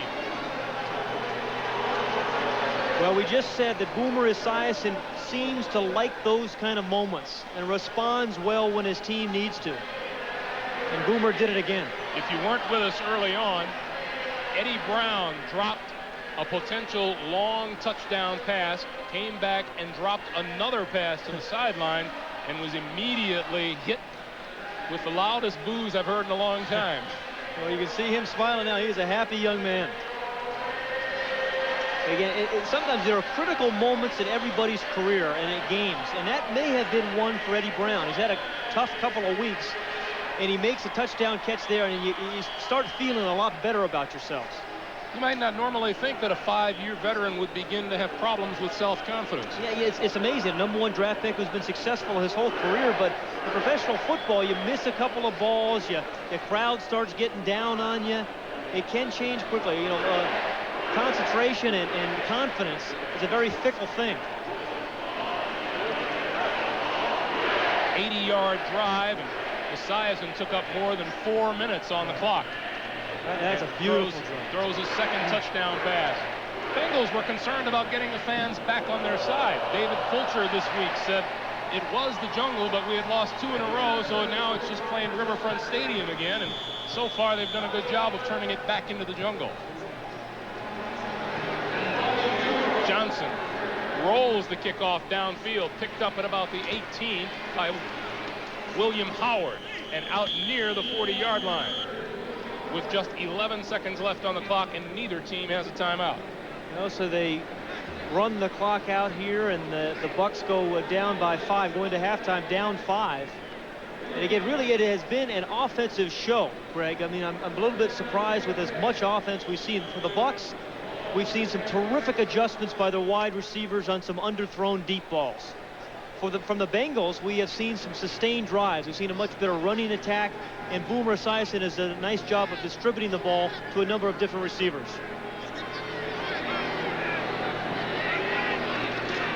And the Bucs will just keep this one on the ground. Lars Tate straight ahead, and that'll do it. We have seen a little of everything. Interceptions, fumbles, safeties, plenty of scoring. That's the end of the first half here in Cincinnati with the score. The Bengals 21, Tampa Bay 16. You did. You read my script beautifully. Thank you. One of the things that we talked about early on were the problems that the Cincinnati Bengals were having, scoring inside the 20-yard line. Boomer Esiason and Sam Weish wanted to solve that problem. They've done it so far. Well, they got 3 times inside the 20 in the first half, and they scored touchdowns all 3 times. Remember, coming into the game, they hadn't scored a touchdown in 7 quarters. So the concentration, the thinking about it this week, they didn't have a big physical week of practice, but they got it done up here. As far as Ray Perkins is concerned, what he wants to see is continued steady improvement from his ball club and from Vinny Testaverde. Testaverde today, roughly 8 for 13, 148 yards. He has played well. 1 tough interception by Testaverde, but I think he has played well. And the big story, I think, with Tampa Bay on offense in particular has been the adjustments his receivers have made, particularly Mark Carey. He had 5 catches in the first half, 1 for that terrific touchdown. And so if they can continue to improve, continue to protect Testaverde, this team is going to continue to emerge because they are one of the emerging teams in the NFL. If the second half is anything like the first, then it's all going to rest on the shoulders of the quarterbacks and the wide receivers and the cornerbacks. There's no doubt about it. And again, it's kind of an interesting pacing that these teams have had. Tampa Bay primarily has done it with a couple of big plays, underthrown deep balls primarily, it looked like by design, whereas the Bengals have done it longer drives, particularly that long drive toward the end of the first half. Been able to sustain a little bit more. Well, the Tampa Bay Bucs will receive the second half kickoff. They trail 21-16. Lee Johnson will kick to number 40, Donnie Elder, and number 36, Bobby Futrell.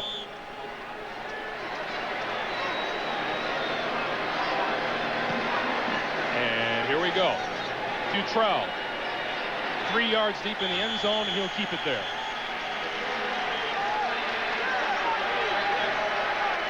I see a guy jogging out in the field, not only Testaverde, but he's got to face the nose tackle, number 69 of the Cincinnati Bengals, Tim Crumry. Remember the terrible break that he had in the Super Bowl? And he has been, it's absolutely staggering that he has been able to come all the way back and play. He had a goal this off-coming season to be able to start the opening game of the season this year, and he did that. He's been a tremendous inspiration to this Bengal team. He's fired up from the moment he stepped out on the field today. 1st and 10 for the Bucs from their own 20-yard line. Bruce Hill in motion, and Testaverde will go right to the air. Far side, Hill to the 30, 1st down and out of bounds. Lewis Billups chased him out after a pickup of about 13. There's a marker in the backfield, and it'll be against the Bucs. Boy. So those kind of penalties should not be happening in the 8th game of the season. Illegal motion number 84 on the offense. That's a 5-yard penalty, and it's 1st down. That was Bruce Hill, the receiver, who caught that pass. You think he knew his number was being called? got a little anxious. I'm surprised we haven't seen some of Danny Peebles, number 83, the wide receiver for the Bucs. I know the Bucs staff is very high on Peebles, rookie out of North Carolina State. Thought he might play a little bit more today. This time they'll keep it on the ground, and the Bengal defense will stack it up. Well, you know, a 5-yard penalty can have a real significant impact in this drive. The penalty that was just called on Bruce Hill, you go from, rather than having a 1st down around the 32-yard line, now you find yourself in 2nd and long. David Fulcher with the stop. I think it's important here in a 2nd and long situation, they face 2nd and about 15, is to try to not necessarily get all those 15 yards on this down, particularly in this area of the field. Be patient, maybe get 6 or 7 on this down and get the rest on 3rd. This has not been the right time of game for the Buccaneers so far this season. Straight up the middle. And Lars Tate lost the football inside the 20. Cincinnati ball. And look at Tim Crumry, number 69, the guy we were just talking about who made the recovery. Okay, that is a remarkable story by Crumry. Again, here is the hit. Again, we've talked about so much team defense by the Buccaneers, but a big hit there by Fulcher, number 33, again, who has been a physical player all day. Billups, number 24, can't hold on to it, but it's a hustling Tim Crumry, the nose tackle, who makes the play. So that is you know, think about him. He plays hard every single down, no matter what the score, no matter what the situation, in every game that he plays in.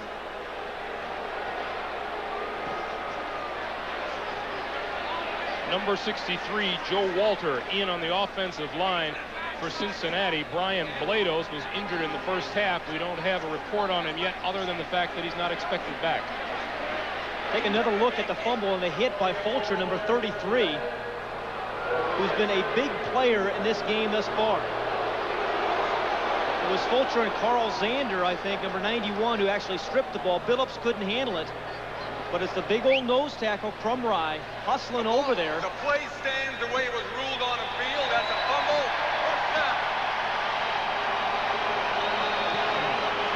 Say, this is a young defensive team, and the coaches were saying we need Crumry in there because he adds a lot of stability and leadership to this defense. 1st and 10 for Esiason and company at the Tampa Bay 16. And Esiason to throw. Brooks in the flat. Cuts back. And is brought down by Sherman Cocroft. That was an incredible cut by Brooks, wasn't it? He was going full speed to the outside, plants his right leg, stops, dead in his feet. A couple guys go running back right past him, and then he cuts inside. Not too many guys can accelerate or stop that quickly and then accelerate that quickly. And it's a much ado about nothing case, no gain on the play. And it's 2nd and 10. It was still a nice play. It was beautiful, Pat. Brooks in motion. Esiason out in the flat to Holman. Holman run out of bounds inside the 5. Okay, the experience of Boomer Esiason. And he does play with a smile on his face. There, he and Mark Robinson talking. But he sees the blitz. Watching the right part of the screen. Two guys are going to come on the blitz into Esiason's face. What does he do? Well, it's simple. You just dump the ball to your tight end, who gives it his Red Grange impersonation as he gives the straight arm to Colcroft. And the Bucs substituting in a hurry. Penalty markers fly. Esiason throws into the end zone, out of bounds. Now, there was a case where the Cincinnati attack offense, the Bucs, were taking advantage of the defense that was on the field. That man, Ray Perkins, tried to get his players on, and it didn't look like they got there in time. Yeah, but I think they're going to call the penalty. There is some suggestion the penalty may be against the Buccaneers. You saw 2 to 3 different people saying that it was against the Bucs, but now they're having a conference. I mean, against the Bengals.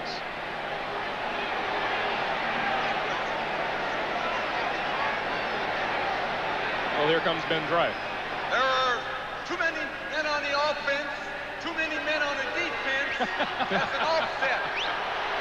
That's a lot of guys. You talk about a fire drill. Hey, why don't we just use everybody? Yeah. Play 13 on defense. You got guys coming in from off the bench, other guys leaving, more guys coming in.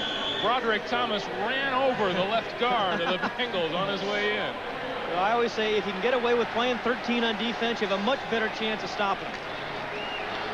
Well, now that that's all settled, it's 1st and goal from the 4 after those penalties negate each other.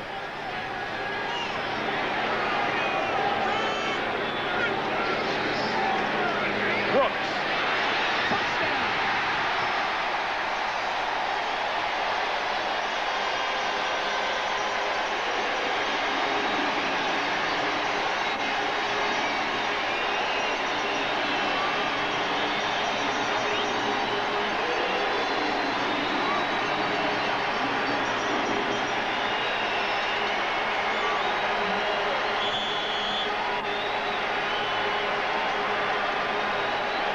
The right guard, Max Montoya, number 65, pull and throws the first block.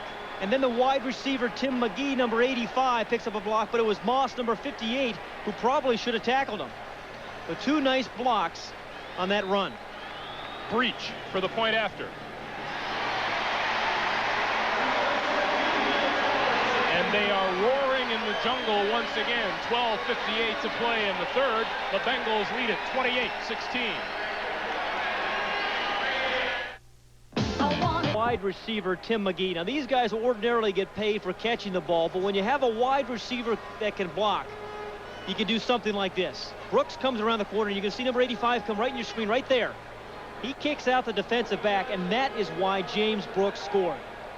I'd say that is a terrific block by Tim McGee. Don't have to knock a guy off his feet to make a great block. And James Brooks, 101 yards rushing today, the first rusher to gain more than 100 yards against Tampa Bay since September of last year. That's a space of 20 games. Here's Donnie Elder, and he doesn't get back to the 20. But we talked about this being a game of emotion, and the Bengals have it all right now. And this is where a quarterback, an emerging quarterback that we've talked about Vinny Testaverde being, has to step forward and make something happen right here. We want to remind you to stay tuned for the second game of our doubleheader after this one is done. You'll see either the Eagles at Denver, San Francisco taking on the Jets, or the Redskins and the Raiders. Check your local listings for the game in your area. Game 2 of our doubleheader next here on CBS Sports. 1st and 10 Tampa Bay from their own 18. Testaverde to throw. Far side, James Wilder with the catch. And Lewis Phillips covering it. You know, we have talked about Anthony Munoz, the left tackle for Cincinnati, a couple of times. Well, the Bucs have a pretty good left tackle themselves in number 74, Paul Gruber. He's a guy who came in as a rookie a year ago, a high #1 draft pick, played every single down a year ago, and has played very well this year, only given up 1 sack. And remember, he plays against guys like Richard Dent and Chris Dolman twice a year. Done a remarkable job, Paul Gruber. And when you're a quarterback, you love to see that left tackle in there every week. 6'5", 290 out of the University of Wisconsin. 2nd and 7. Here's Lars Tate. Across the 20, out close to the 25. Joe Kelly, number 58, stops him after a gain of 3. When you have a guy like Kelly, Joe Kelly inside as a linebacker, you don't get too concerned when a team tries to run outside because he's got the kind of speed that he can fight through some blocks and outrun some blocks and then make the tackle on the corner of the defense. Getting back to James Brooks, that's an interesting statistic. Stump Mitchell of the Phoenix Cardinals was the last to rush for more than 100 yards against Tampa Bay. And he did it September 18th of last year. 3rd and 4. And the jungle comes alive.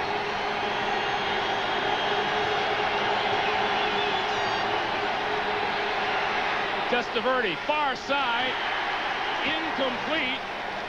The Bucs are looking for a flag, and they don't get one. Intended for Mark Carrier.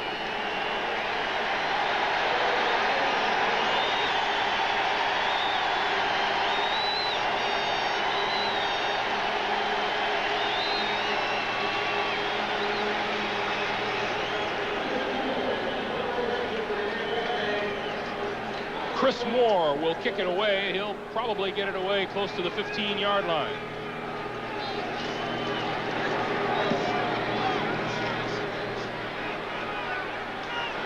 Mike Martin loses the handle, recovers, and is dropped shy of the 40. He's lucky he's playing on AstroTurf there, otherwise that ball doesn't bounce up like that. 38-yard punt, 1-yard return, 11:03 to play, third quarter. The fast break here, bounces a couple of times. Now it's an oblong spheroid, right, Greg? How do they bounce straight up like that? I don't know. I didn't know you brought that clicker thing with you here to Cincinnati. Yeah, I borrowed it from John Madden. By the way, I'm going to be going out at Halloween dressed up as John Madden this week. Next Tuesday night. You still have to deal with that Halloween stuff, huh? Yeah, I got 4 youngins. 1st and 10. Bengals from their own 39. On the reverse, here comes Tim McGee with Esiason out in front. To the 40, to the 35. Ricky Reynolds finally made the stop. Yeah, it was kind of fun watching Boomer out there. He looked like he was threatening to block someone, but never touched anybody. Watch Boomer. Nice call, though, here. Again, they set their plays up so beautifully. They've hammered the middle a few times, and now they come back with the reverse. Now, Boomer's out in front. Watch number 7. He's not going to touch anybody. Holman, number 82, is going to block number 30, Robinson. And Boomer's saying, come on, come on. Follow me. 37-yard pickup. 1st and 10 from the 35 of Tampa Bay. Lots of time. Esiason throws. Rodney Holman inside the 20, close to the 15-yard line, and another first down. Rodney Holman, Greg, has become one of the most dominating tight ends in all of football. We saw him make a nice block on the screen pass, the reverse just a moment ago. He can be a dominating blocker, and he's a great receiver. He can get deep on you as well as catching the short possession passes. 20-yard pickup.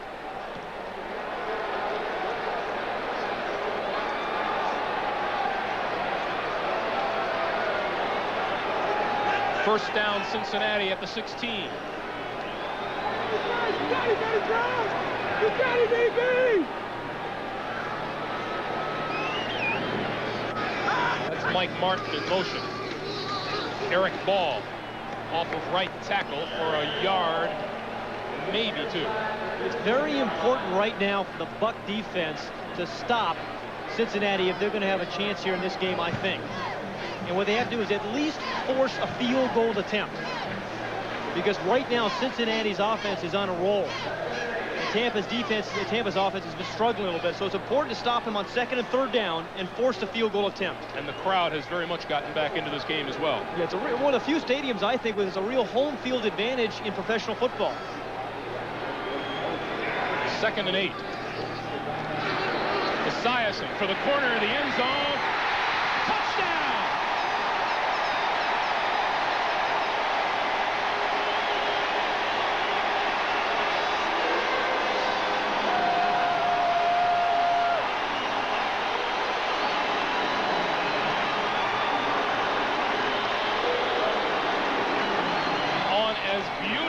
Thrown a ball as we have seen all day. Tim McGee made the diving catch. And you're right, this is a beautiful throw. This is touch. We've seen Boomer throw it with great velocity, and this time beautifully led and a diving catch by McGee. But I'm saying that's what it takes. It takes a quarterback who can drill the ball to you at times when you need it, and then can throw the soft pass, and a guy who can make an adjustment like McGee did there. And we have seen a bunch of wide receivers on both teams make some nice adjustments to balls and nice catches like McGee did there. Third touchdown pass of the day for Boomer Esiason.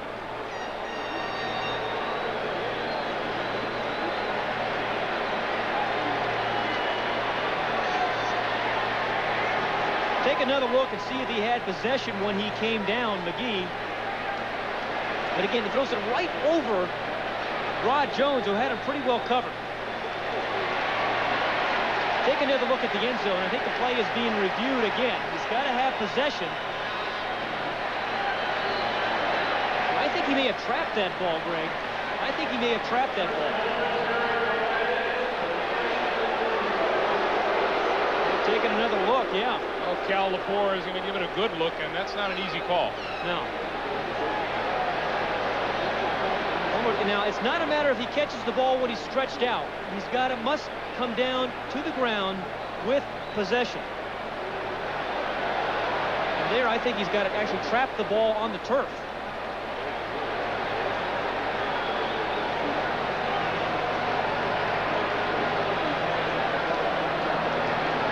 Well, they certainly have enough wires and plugs there to be able to see the thing, don't they?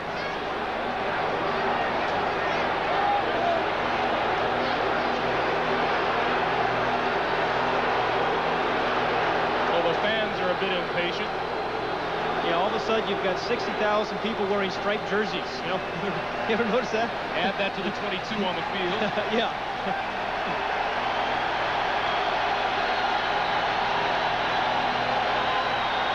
Well, you can bet one way or another we're going to get a heck of a reaction. The play is a touchdown.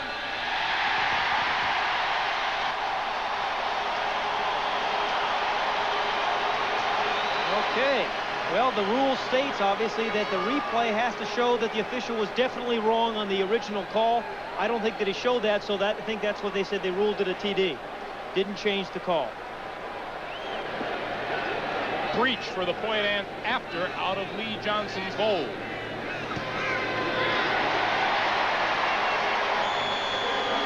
And the Bengals are on a roll. 8:43 to play in the third, and they're in charge.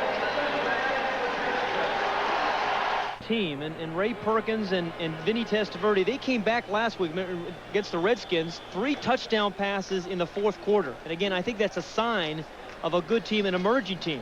You know, Green Bay's been doing it all year as well. Johnson's kickoff will reach the end zone, and it'll stay there. Donnie Elder downs it.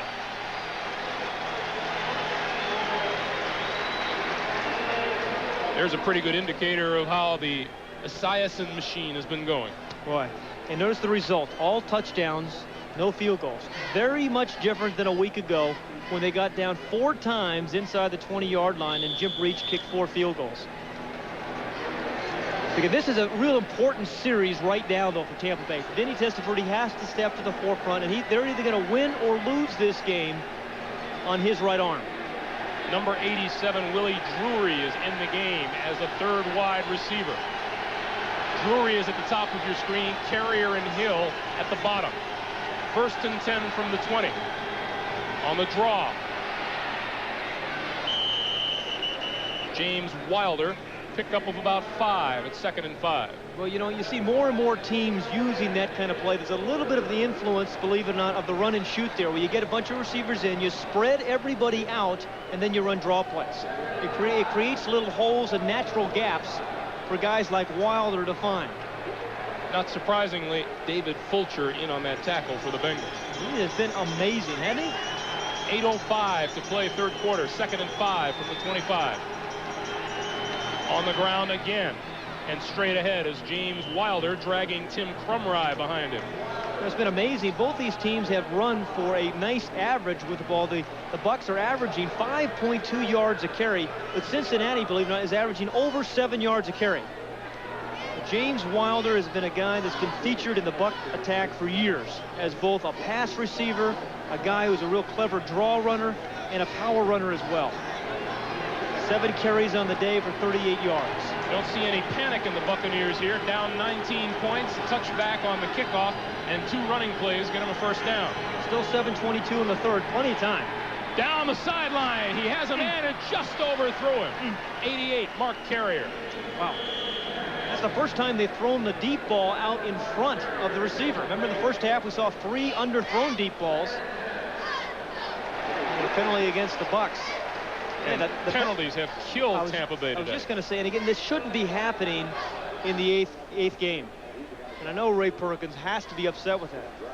Offense pass interference number 82. That's 10 yards and it's a first down.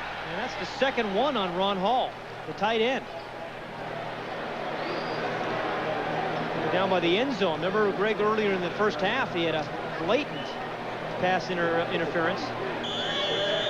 Ron Hall, the third-year man out of Hawaii. 7 penalties. Wow. Still have a quarter and a half left. You cannot give a team like Cincinnati a 60-yard swing freebie. Too hard to earn those yards. 1st and 20 from the 23. Testaverde on a rollout. And is going to run with it. David Fulcher with the tackle.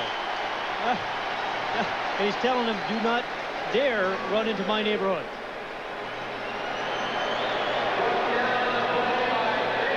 Yeah, I like to see that. Well, David Fulcher has been a force. See Vinny limping around a little bit. Again, he had that bad knee coming into the game, but Fulcher has done a remarkable job of pass defending and playing the run as well.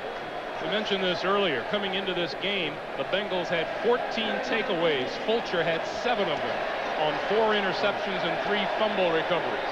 2nd and 19, the Bucs at their own 24 and need a big play. Sideline, incomplete, intended for Hill.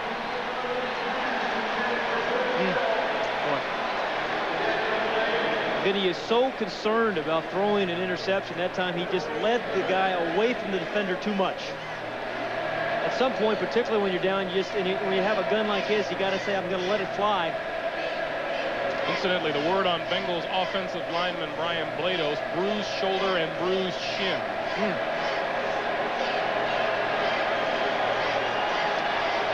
So the Bengals have been in third, the Bucs have been in 3rd and long several different times today. And penalty markers fly here. And another one for good measure. Yeah. Ben wanted to get into the action. Ben Dreith. Ball start on the 72 on the offense. 5 yards and it's 3rd down. Well, it is loud here in this stadium. And in the shotgun formation, sometimes that can happen. 3rd and 24. Tough call, 3rd and 24. 4 wide receivers. On the blitz, over the middle, hits his man across the 30 to about the 32. That's Mark Carrier. Right now, time for an update. Let's go to NFL Today in New York. Here's Brent Musburger. The Atlanta Falcons are hanging tough against the New Orleans Saints because of this man, number 21, Deion Sanders. The hippity-hop move turns it loose and sets up a field goal with a 71-yard kickoff return. And Greg, they go to the 4th now. It's 13-10. Saints hanging on. Back to Greg. All right, Brent, that Yankee outfielder turned Atlanta Falcon.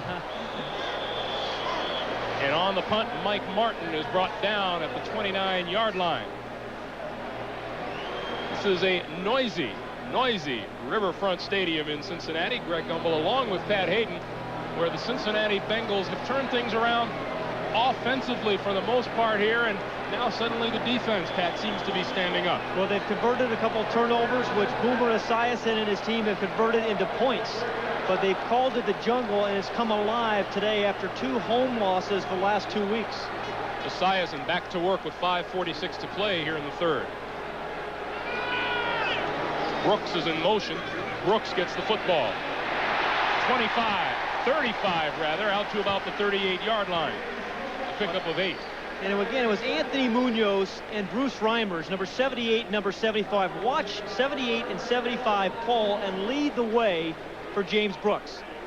That's a lot of beef out in front of you. 284 pounds, 294 pounds. It was Munoz who really dominated his guy, and then Brooks stretched it out and then cut it back inside. Clever running. Brooks now up to 109 yards rushing today.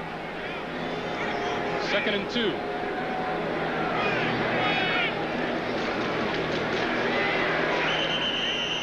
Brooks up to the 40, and it's enough for a first down.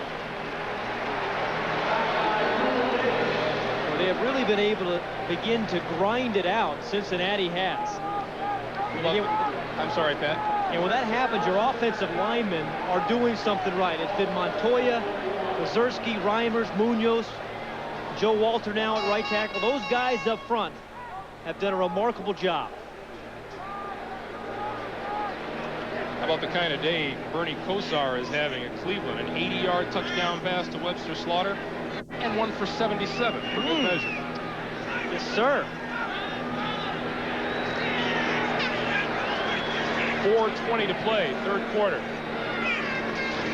First down, Bengals. Eric Ball, right side. Gets 3, maybe 4. Now, you mentioned Bernie Kosar. I think he's one of the best deep ball throwers in football. I mean, he is a very accurate quarterback, Kosar is. And particularly, I think, on the long ball. He's had a bunch of long passes this year. Saw him Monday night toss a 97-yarder. James Brooks, everybody thought they'd miss Ickey Woods, and believe me, Ickey Woods is a very good football player, but James Brooks has a prominent role in this offense. As a receiver, as a blocker, there's Ickey, and as a runner, and he's done all 3 things today. Bengals 2nd and 7.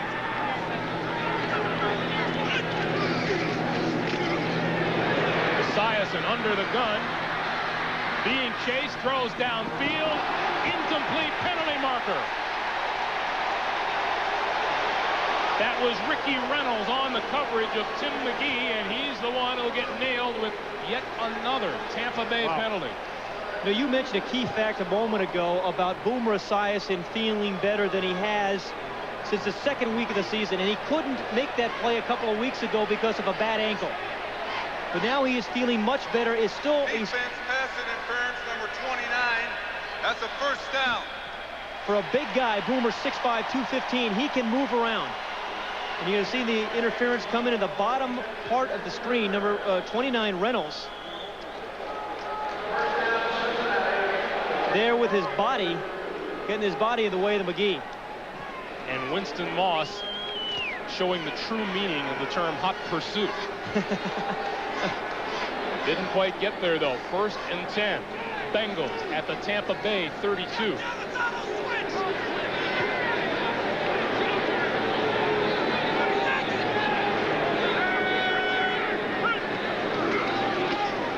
Ball. Brooks throws a block in front of him. He's across the 30 down to about the 28. You know, we got a chance there to listen to Boomer's cadence there a little bit. I was asking Sam Weish before the game, hey, because you guys call all your plays on the line of scrimmage and you play some teams 2 times every year, does anybody after a while figure out what you're doing? He says, no, we change it up. We have dummy calls and we use so many different formations, and we'll use cities, we'll use days of the week, and no one has yet been able to pick up our system. Pick up a 4. It's 2nd and 6 at the 28.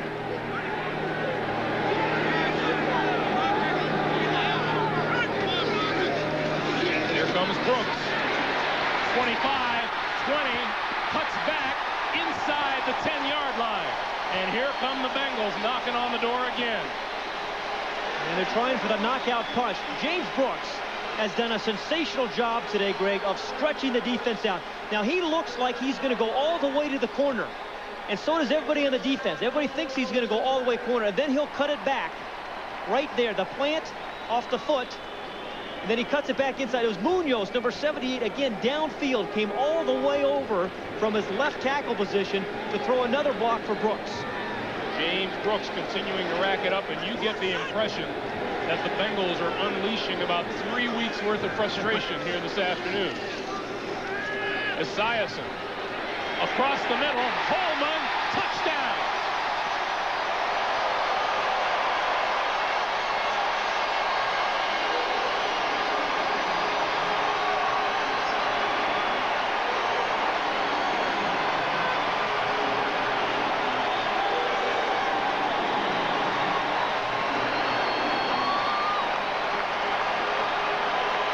Well, a clever play by the Bengals.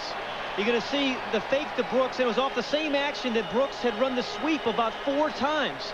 So it looks like the same sweep. And then Rodney Holman, the tight end, comes all the way across the field wide open for his second catch. But it was kind of a cross action. Everybody fakes one way, then Holman comes underneath the coverage the other.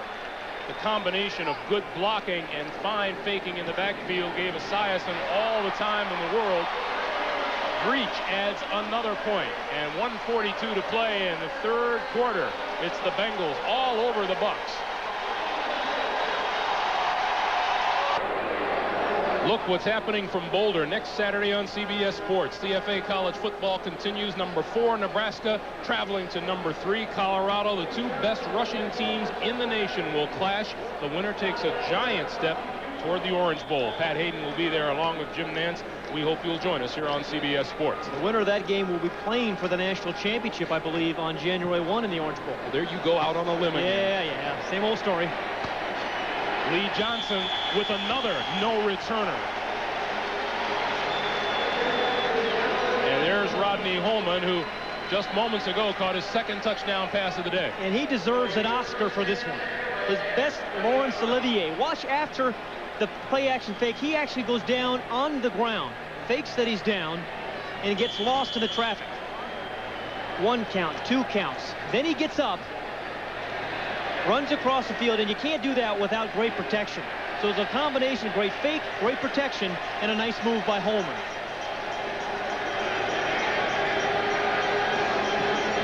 Testaverde on first down for Ron Hall, and a late flag falls.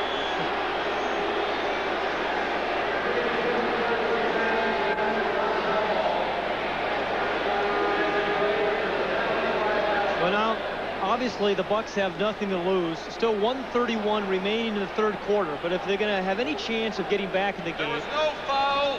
Official's going to pick up his flag. No foul. Take a look at it again. I think the one official thought it may have been pass interference.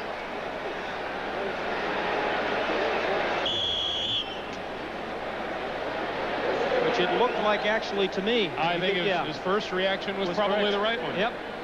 But if the Bengals going to get back in at 1:31 remaining in the third quarter, they've got to score in every possession. You can't have 3 and punt. And they've got to come up with some big plays out of the passing game. 2nd and 10. Testaverde over the middle, incomplete, intended for Bruce Hill. Time for another update. Let's go back to Brent Musburger in New York for an NFL Today Greg, update. you talk about limbs. I can remember Pat Hayden telling me that Brad Muster would make a great tight end. Here he is making like a fullback, and the Chicago Bears jump ahead. Back to Greg and Pat. Well, Brent, I still think he'd make a great tight end. That may be the first time you've been wrong in a long time. Well, I've been keeping count for a long time. That's the first time I remember. Vinny Testaverde looking at 3rd and 10 from his own 20.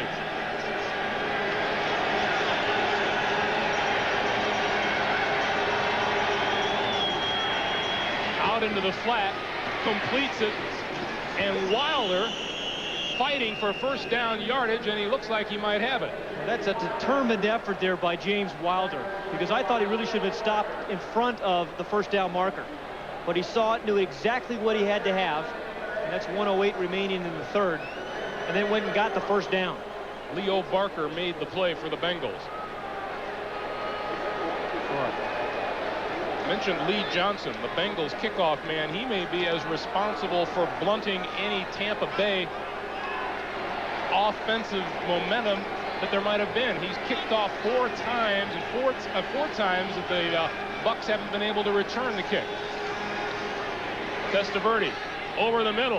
Incomplete. Intended for Mark Carrier. Eric Thomas stepped in front to make the play. Well, what a nice reaction by Eric Thomas. And what he has is great acceleration, because just for a moment, Carrier is open. Thomas sees it, then accelerates, steps in front of the receiver so he's not going to have any pass interference, and knocks the ball away. That's a nice play by Thomas, whom we have seen today come up and stuff the run a couple of times and then make plays like that. And that's what we're talking about, what makes that position so difficult to play. Pat Hayden with great respect for the cornerbacks of this league. And I thank you.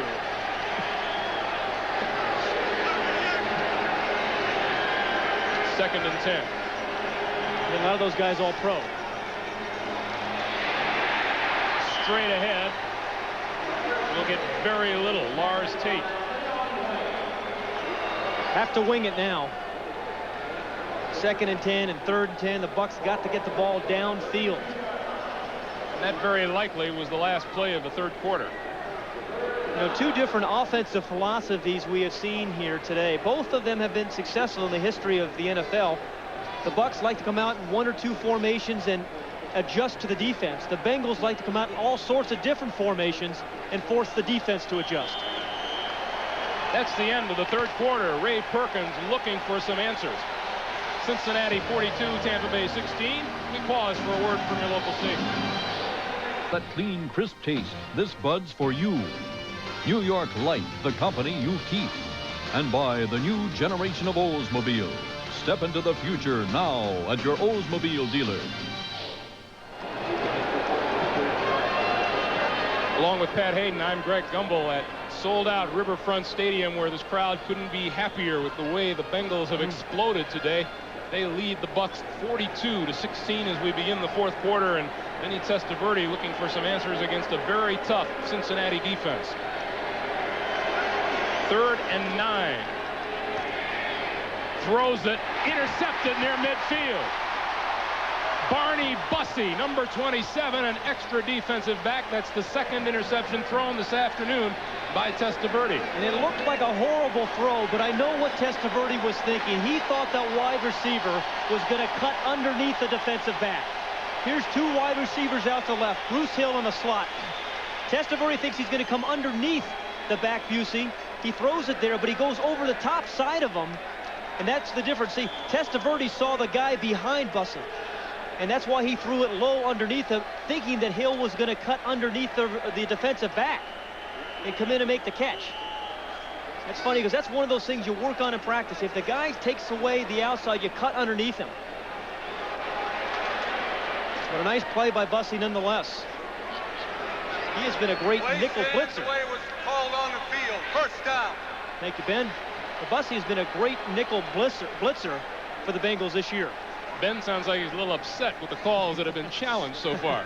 Esiason to throw, first down, sideline, complete. Eddie Brown out of bounds inside the 35. You know, a good quarterback can throw all sorts of different passes. And the thing about Esiason, remember the beautiful pass you mentioned earlier, the corner route that was ruled a touchdown earlier? He had touch on. This one's a frozen rope from Esiason to number 81, Eddie Brown.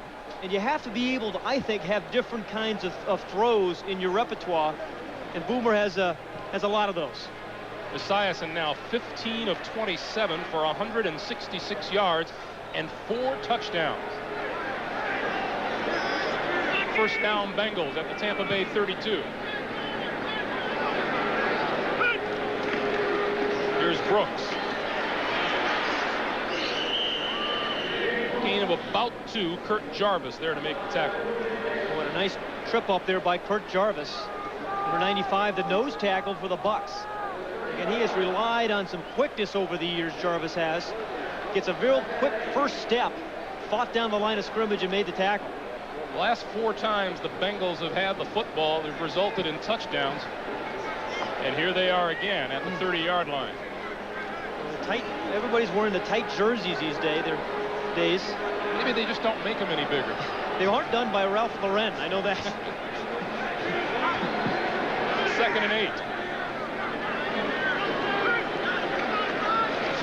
Here's Brooks. And a swarm swarming Tampa Bay defense made the stop. If they wanted to, the Bengals could have James Brooks throw for an easy score. Because that time they have run that sweep play so many times, the whole defensive backfield is up. 3rd and 10. Esiason to the side. That's Mike Martin. And Martin has enough for the first down. Penalty flag down, though, Greg. Again, the attack offense, I think, may have caught the Bucs with too many men on the field.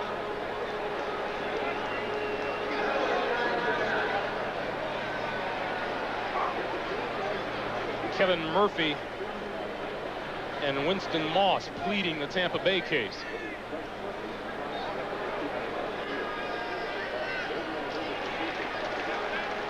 And the procedure call against Tampa Bay. I think Ray Perkins will talk anything about penalties this week. Oh, man. I think it's their 11th penalty of the day.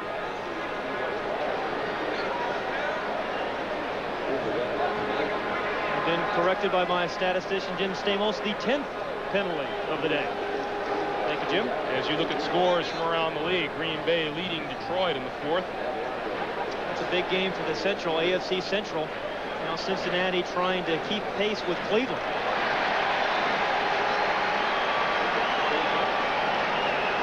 12 men on the field on the defense. They decline a penalty, and it's a first down. Buffalo leading Miami in the 4th. Both Thurman Thomas and Larry Kinnebrew over 100 yards in that game for the Bills. First time that's happened for the Bills in 11 years.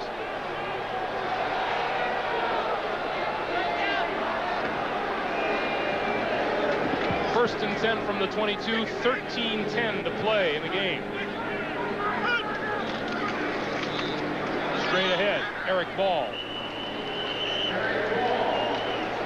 You know, it's funny, these Bengals were talking this week that here they were 4-3 coming into the game, tied for first in the AFC Central, yet they felt terrible. They felt they really should only have lost one game this year. And they were feeling lousy, and they thought, if we can come in and win this game, it's going to do a lot for our spirits, believe me. They had a 3-game home stretch here where they felt they could really make some hay, and they lost the last 2 weeks and weren't very pleased about it. Pick up a 4, 2nd and 6 at the 18. Let's see if Boomer goes for a 5th touchdown pass today. Martin in motion. Esiason for the corner. Touchdown!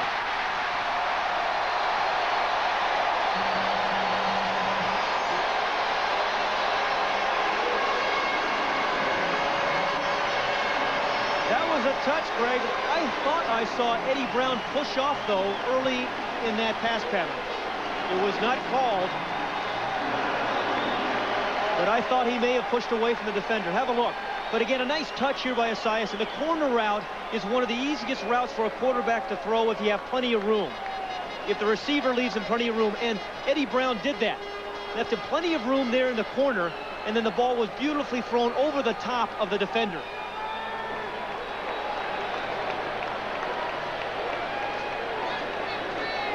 Boomer Esiason, for the 2nd time in his career, has thrown 5 touchdown passes in a game. He did it in December of '86 against the New York Jets, and that ties his career high. We have 12 minutes, 13 seconds remaining to be played. And somebody lasso those Bengals. Who's a good tackler? Ricky Dixon is that. Getting back to Mark Carrier, his 100-yard day is his 4th of the season, and he has become the 6th Tampa Bay Buck to go over 2,000 yards receiving. We're glad to see Ricky Dixon looking okay. Here's some pressure now for this Tampa Bay offensive line. Everybody in the stadium knows what's going to happen. Vinny Testaverde has to throw the football, and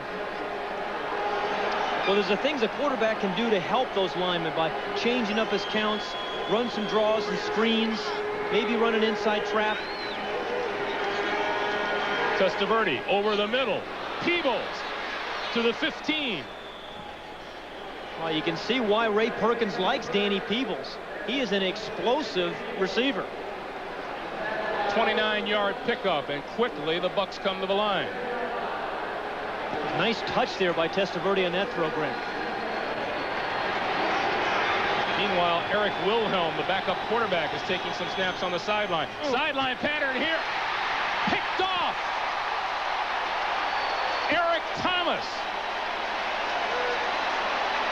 And for the third time today, Vinny Testaverde is intercepted, and this one probably hurt the most. It certainly did. Eric Thomas, that is a great play. Again, I have such enormous respect for those guys who are asked to do a lot of different things, and one of them is to cover some pretty gifted receivers. But he read this pattern beautifully. The ball was thrown behind the receiver, carried her a little bit, which allowed Thomas to make the interception.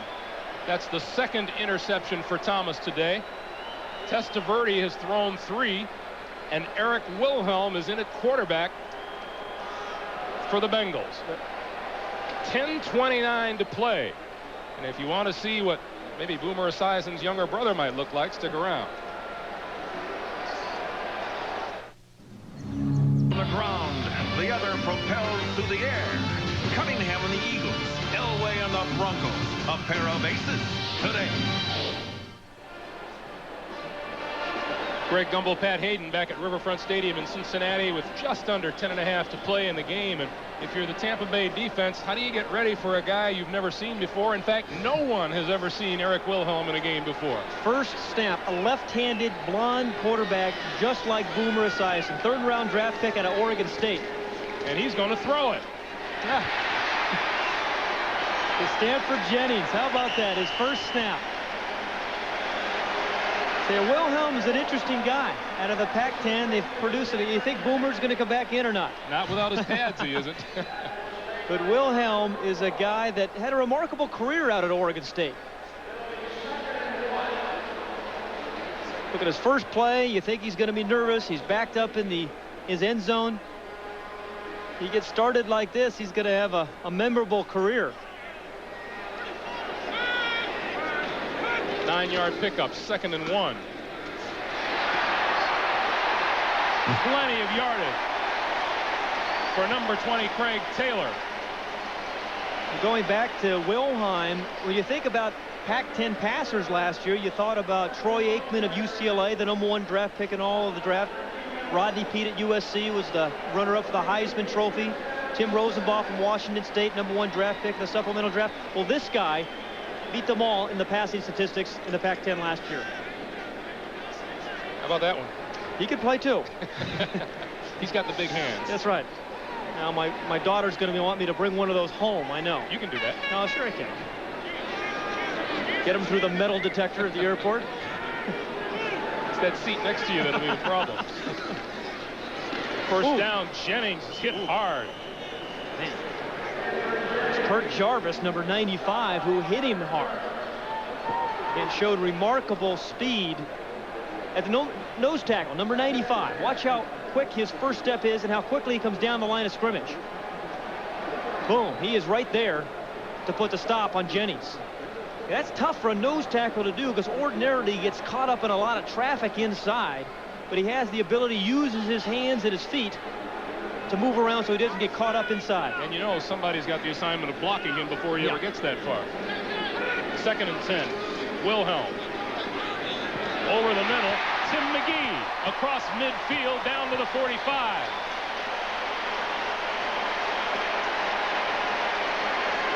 .22-yard pickup, first down.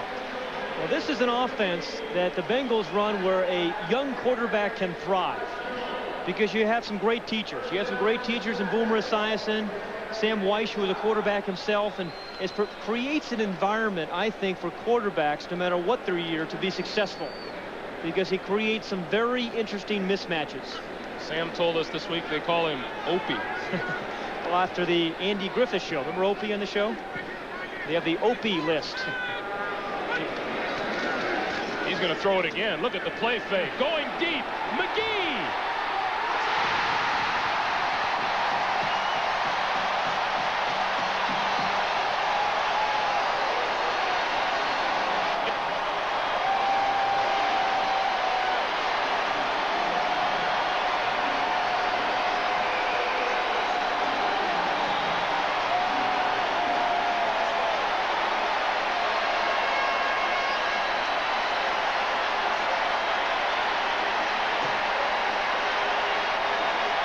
You don't think he fakes like Boomer Esiason?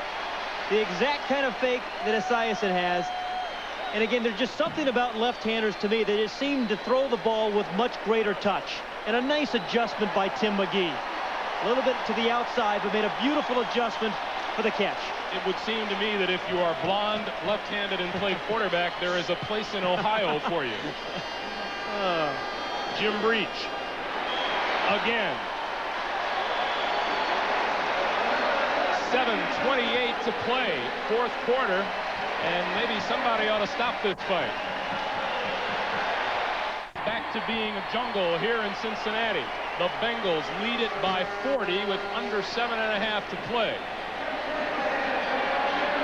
Greg Gumbel along with Pat Hayden, and we have seen an awesome offensive display by the Cincinnati Bengals here today. And against a pretty good defensive team in the Bucs. There are no slouches on defense, but it's been a very impressive offense that has executed beautifully. Lee Johnson with a kick into the end zone, and this one will be run out by Donnie Elder. 15, 20, 23-yard line. I want to remind you once again, to put a new twist on an old phrase, they don't get any bigger than this one in the Big 8 next Saturday. Number 4 Nebraska at number 3 Colorado here on CBS. Pat Hayden will be there along with Jim Nance. We hope you will join us for the battle for the lead in the Big 8. And those teams will actually be ranked number 2 and number 3 when the rankings come out this week, because Miami, the number 2 team, lost last night. So it is going to be a game where the winner will go to the Orange Bowl ultimately and play for a national championship.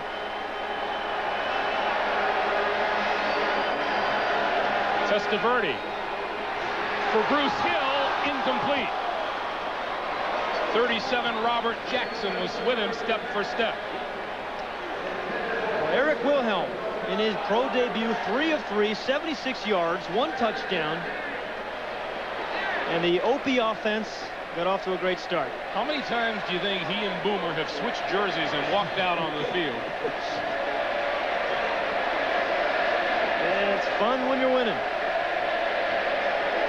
In case you're wondering, the Bengals scored an all-time high 61 points against Houston in 1972. You know, I was just wondering that. I could see the quizzical look on your face. Sideline pass. Testaverde incomplete. Leon White separated Ron Hall from the football. You know, we've talked so much about the Bengal offense, which has been impressive, but this Bengal defense has played exceedingly well today.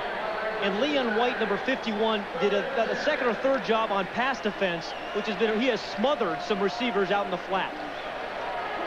An 8-touchdown day seems to be a pretty good way to cure whatever ails you. Yeah.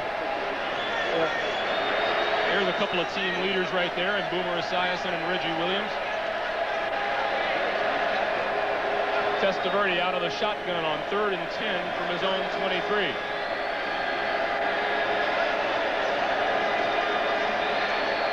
Downfield for Hill. He's got him across midfield and down to about the 47, maybe the 46-yard line.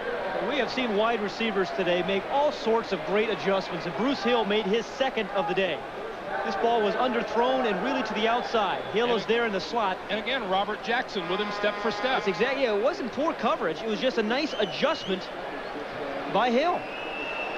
I mean, you spread the defense out. The defensive back has his head turned. You throw it away from him in short and let the receiver make the adjustment. Testaverde to the near side has a completion, and being run out of bounds is Bruce Hill. Take a look at more scores. The Bears leading the Rams by 10 in the fourth quarter. Green Bay and Detroit tied in the fourth. Cleveland beating Houston. Ozzie Newsome's streak, catching passes in 150 straight games, came to an end in that game. Well, our stage manager, Lou Codian, I know, is very happy with that Cleveland score. Very happy. New England leading Indy by 3. First down, Bucks at the Cincinnati 39. Short pop to Wilder over the middle. Inside the 30, down to the 28, maybe the 27. Leo Barker dragged him down. You know, this offensive line, we've talked so much about Tampa, has actually done a pretty good job today under some tough circumstances because everybody knows they're going to throw the ball, and yet they're still giving Testaverde some pretty good time to throw it even this late in the game. 11-yard pickup, first down. Arm fake. Testaverde throws, incomplete.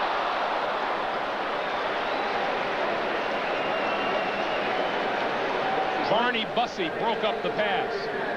Trying to get the ball to Drury after a little pump fake. So there is Boomer, one of the, I think, the most mentally tough quarterbacks in the league. And I think that's what it takes a lot. You need mental toughness to play the position because you're going to have situations in games where things don't go right. You take a physical pounding. Oftentimes you get booed and second-guessed and criticized. But he and Phil Simms, I think, are two of the toughest. Mental toughness. 2nd and 10 from the 28. Drury at the bottom of your screen. Bruce Hill flanked to the top along with Mark Carrier. Testaverde over the middle. Hill inside the 5, and that'll be another first down. Remember earlier when Testaverde had a ball like that picked off? Well, that time Hill came underneath the guy, and that's exactly where Testaverde threw it. Earlier in the game, the receiver didn't make the adjustment, and it resulted in an interception. And Robert Jackson has played a career here in the 4th quarter for Cincinnati. 1st and goal from the 4.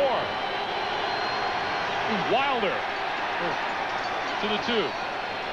And I don't want to pass over what you said a moment ago. Again, reflecting on the fact that the Bucs went into battle today without their 2 starting guards and 2 newcomers in there. It's put a lot of pressure on people like Rob Taylor and Bubba Grimes, the man centering the ball. Yeah, Grimes has done a great job of stabilizing this offense this week. He is the center, number 60. And again, he talks and he communicates, talks to those offensive linemen, the guards, makes all the audibles. Testaverde over the middle, touchdown, Bruce Hill.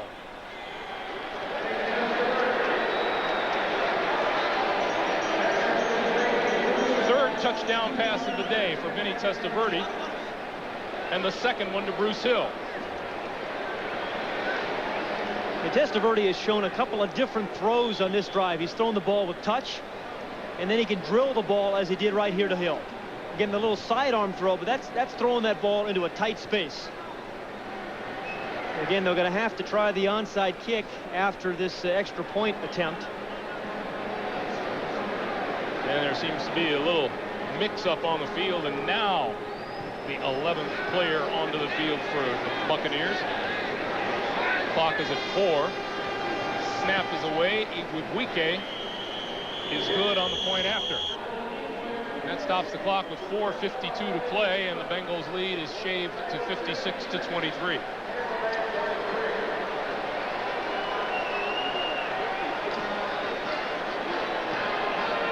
I want to remind you to stay tuned for Game 2 of our doubleheader immediately following the conclusion of the listings for the game in your area. Game 2 of our doubleheader coming up next. You know, Greg, that Philadelphia-Denver game is going to, I think, an interesting game. You have 2 interesting quarterbacks in Randall Cunningham and, of course, John Elway. Elway was the first guy, really, who people started talking about him being an athlete and moving around. And I think Randall Cunningham has even taken that to the next level. It's going to be fun watching those guys match up. We were talking about Randy Grimes just a moment ago. It struck me that he said at one point this season, he's such a lover of country music. He said, I can't conceive of anybody listening to anything but country music. Does that mean Bubba wouldn't go with me to see the Stones? I'd go with him to see Randy Travers. There you go. Maybe.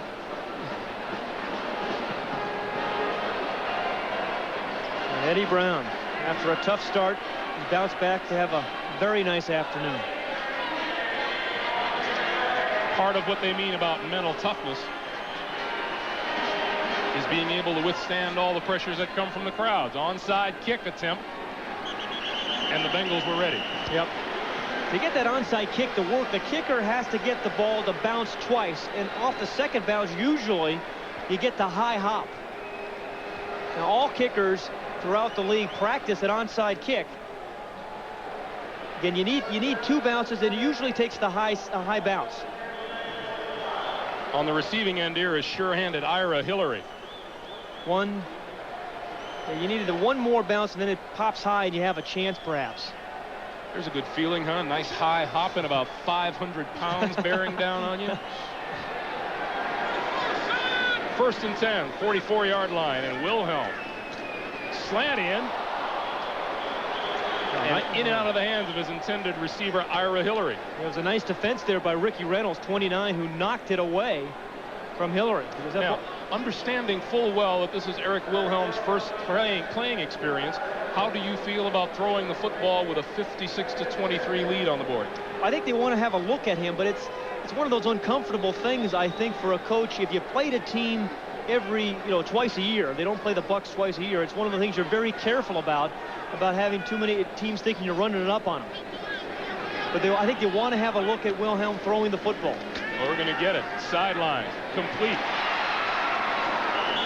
And the reason they want to have a good look at him, Greg, is that their true backup quarterback, Turk Schonert, broke a finger in his left hand. And so if something were to happen to Boomer, this guy might be the guy that's going to have to get him to the playoffs. And the man he just completed the pass to, Ira Hillary, is in effect the 3rd-string quarterback for these Bengals. He was a high school quarterback of some repute, I guess. They hope they don't have to use him. Detroit and Green Bay, playing in Milwaukee this afternoon, have gone to overtime, tied at 20. There's the number 3 quarterback for the Bengals. Neither left-handed nor blonde. This one gets very little. It's amazing out in the Pac-10. He had more career passing yards than John Elway. Tells you what kind of college career he had. And now the 60,000 fans turn from referees to coaches. They all want him to go for it. 4th and 1. And again, maybe this is in the same vein as the points on the scoreboard and throwing the football, but on 4th and 1, they still fall under the umbrella of getting a look at a new quarterback. No, at some point you have to say, hey, listen, we're going to win this football game. Let's not embarrass anyone. They'll get it on penalty yardage by itself. Oof. Urban Randall with a heavy hit on Stanford Jennings. And athletes are proud people, and what you don't want to do is embarrass people. People have long memories.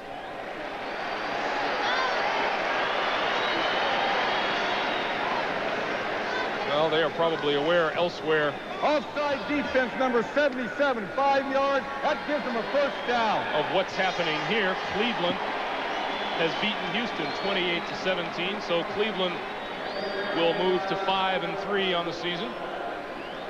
Pittsburgh a winner, so Pittsburgh pulls even at 4-4 if they continue to lead Kansas City. Well, Sam Weish said that he believed the AFC Central was going to come down to a 1-game race. They're going to play these 16 games, but 1 game will separate 2 or 3 teams in the Central Division. Jennings.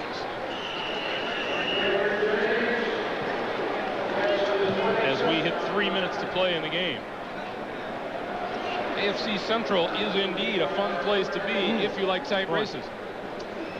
You mentioned Pittsburgh hanging on. There is a team that people wrote off early in the year, but has begun to come back, obviously, back into the picture. If they win today, they go to 4-4. Everybody expected Cincinnati and Cleveland and Houston to have a chance at the playoffs.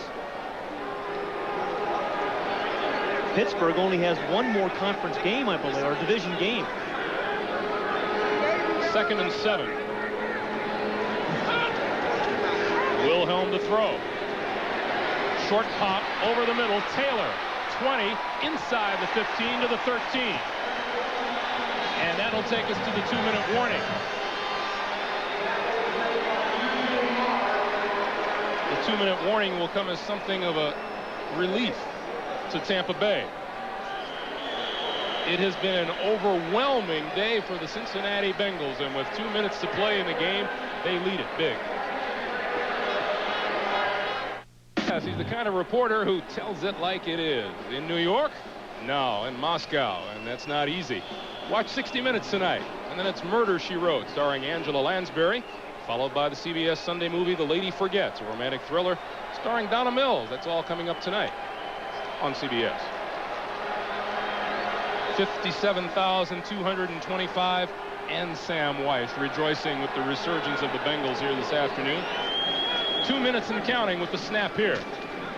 This is Craig Taylor. Brought down by Irvin Randall. Well, I think they've conquered the problem. Had the problem coming in, getting the ball into the end zone. They call it the red zone when they get inside the 20-yard line. They've had a green light all day long today. Looking at Craig Taylor, who's rushed a couple times. He's another guy that Sam Weiss wanted to get a chance to see play today, much like he wanted to see Wilhelm. He wanted to get him into a ball game because Ickey Woods is injured and they needed some depth at the fullback position. Didn't want to put him in a critical part of the game, so this is a nice opportunity for the rookie Craig Taylor. And now we are also seeing the Cincinnati offense use up much of the clock. Loose ball in the backfield, and Tampa Bay recovers. Now, you know, Greg, you mentioned an interesting point about doing too much with this kind of lead, and there they try to run a reverse with a big lead. 77 Rondi Weston was there to grab the loose football.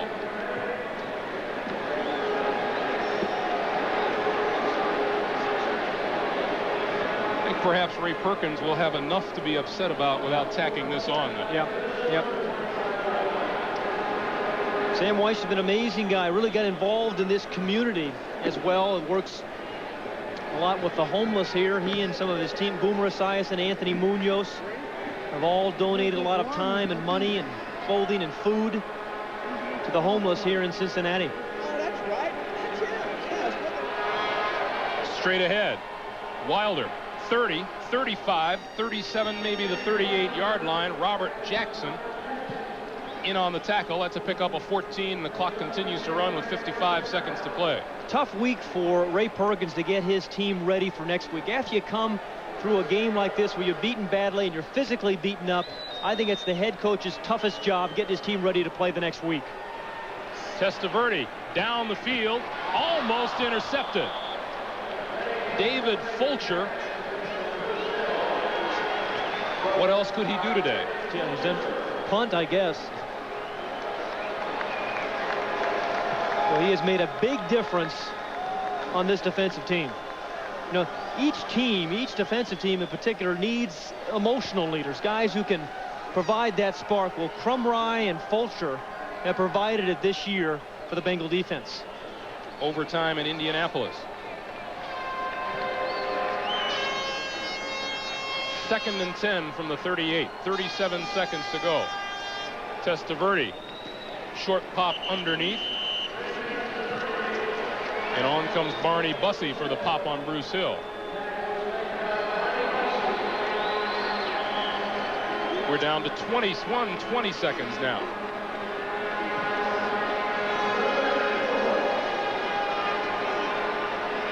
A Green Bay field goal in overtime, and the Packers move to 4-4. Well, they have been a come-from-behind team in this entire year. And James Wilder, something of a glutton for punishment, goes out of bounds to stop the clock with 5 seconds to go. Well, we talked about how Ray Perkins has a tough time getting his team ready for next week. On the other hand, Cincinnati and Sam Weiss, again, have to just kind of keep the train moving. They've played well this year. They've lost a couple of tough ball games, but now they have to feel like they're back on track. A lot more confidence in their offense. Pat, it's been fun being here with you. Have yourself a great day in Boulder, Colorado next Saturday. Well, I look forward to seeing you before the show, of course. Colorado and Nebraska here on CBS next Saturday afternoon. Testaverde back one more time, and Wilder to the 45 and brought down, and that'll do it. For Pat Hayden, I'm Greg Gumbel saying so long from Riverfront Stadium in Cincinnati. The final score, the Bengals 56 and Tampa Bay 23. Coming up next, doubleheader action continues as the Eagles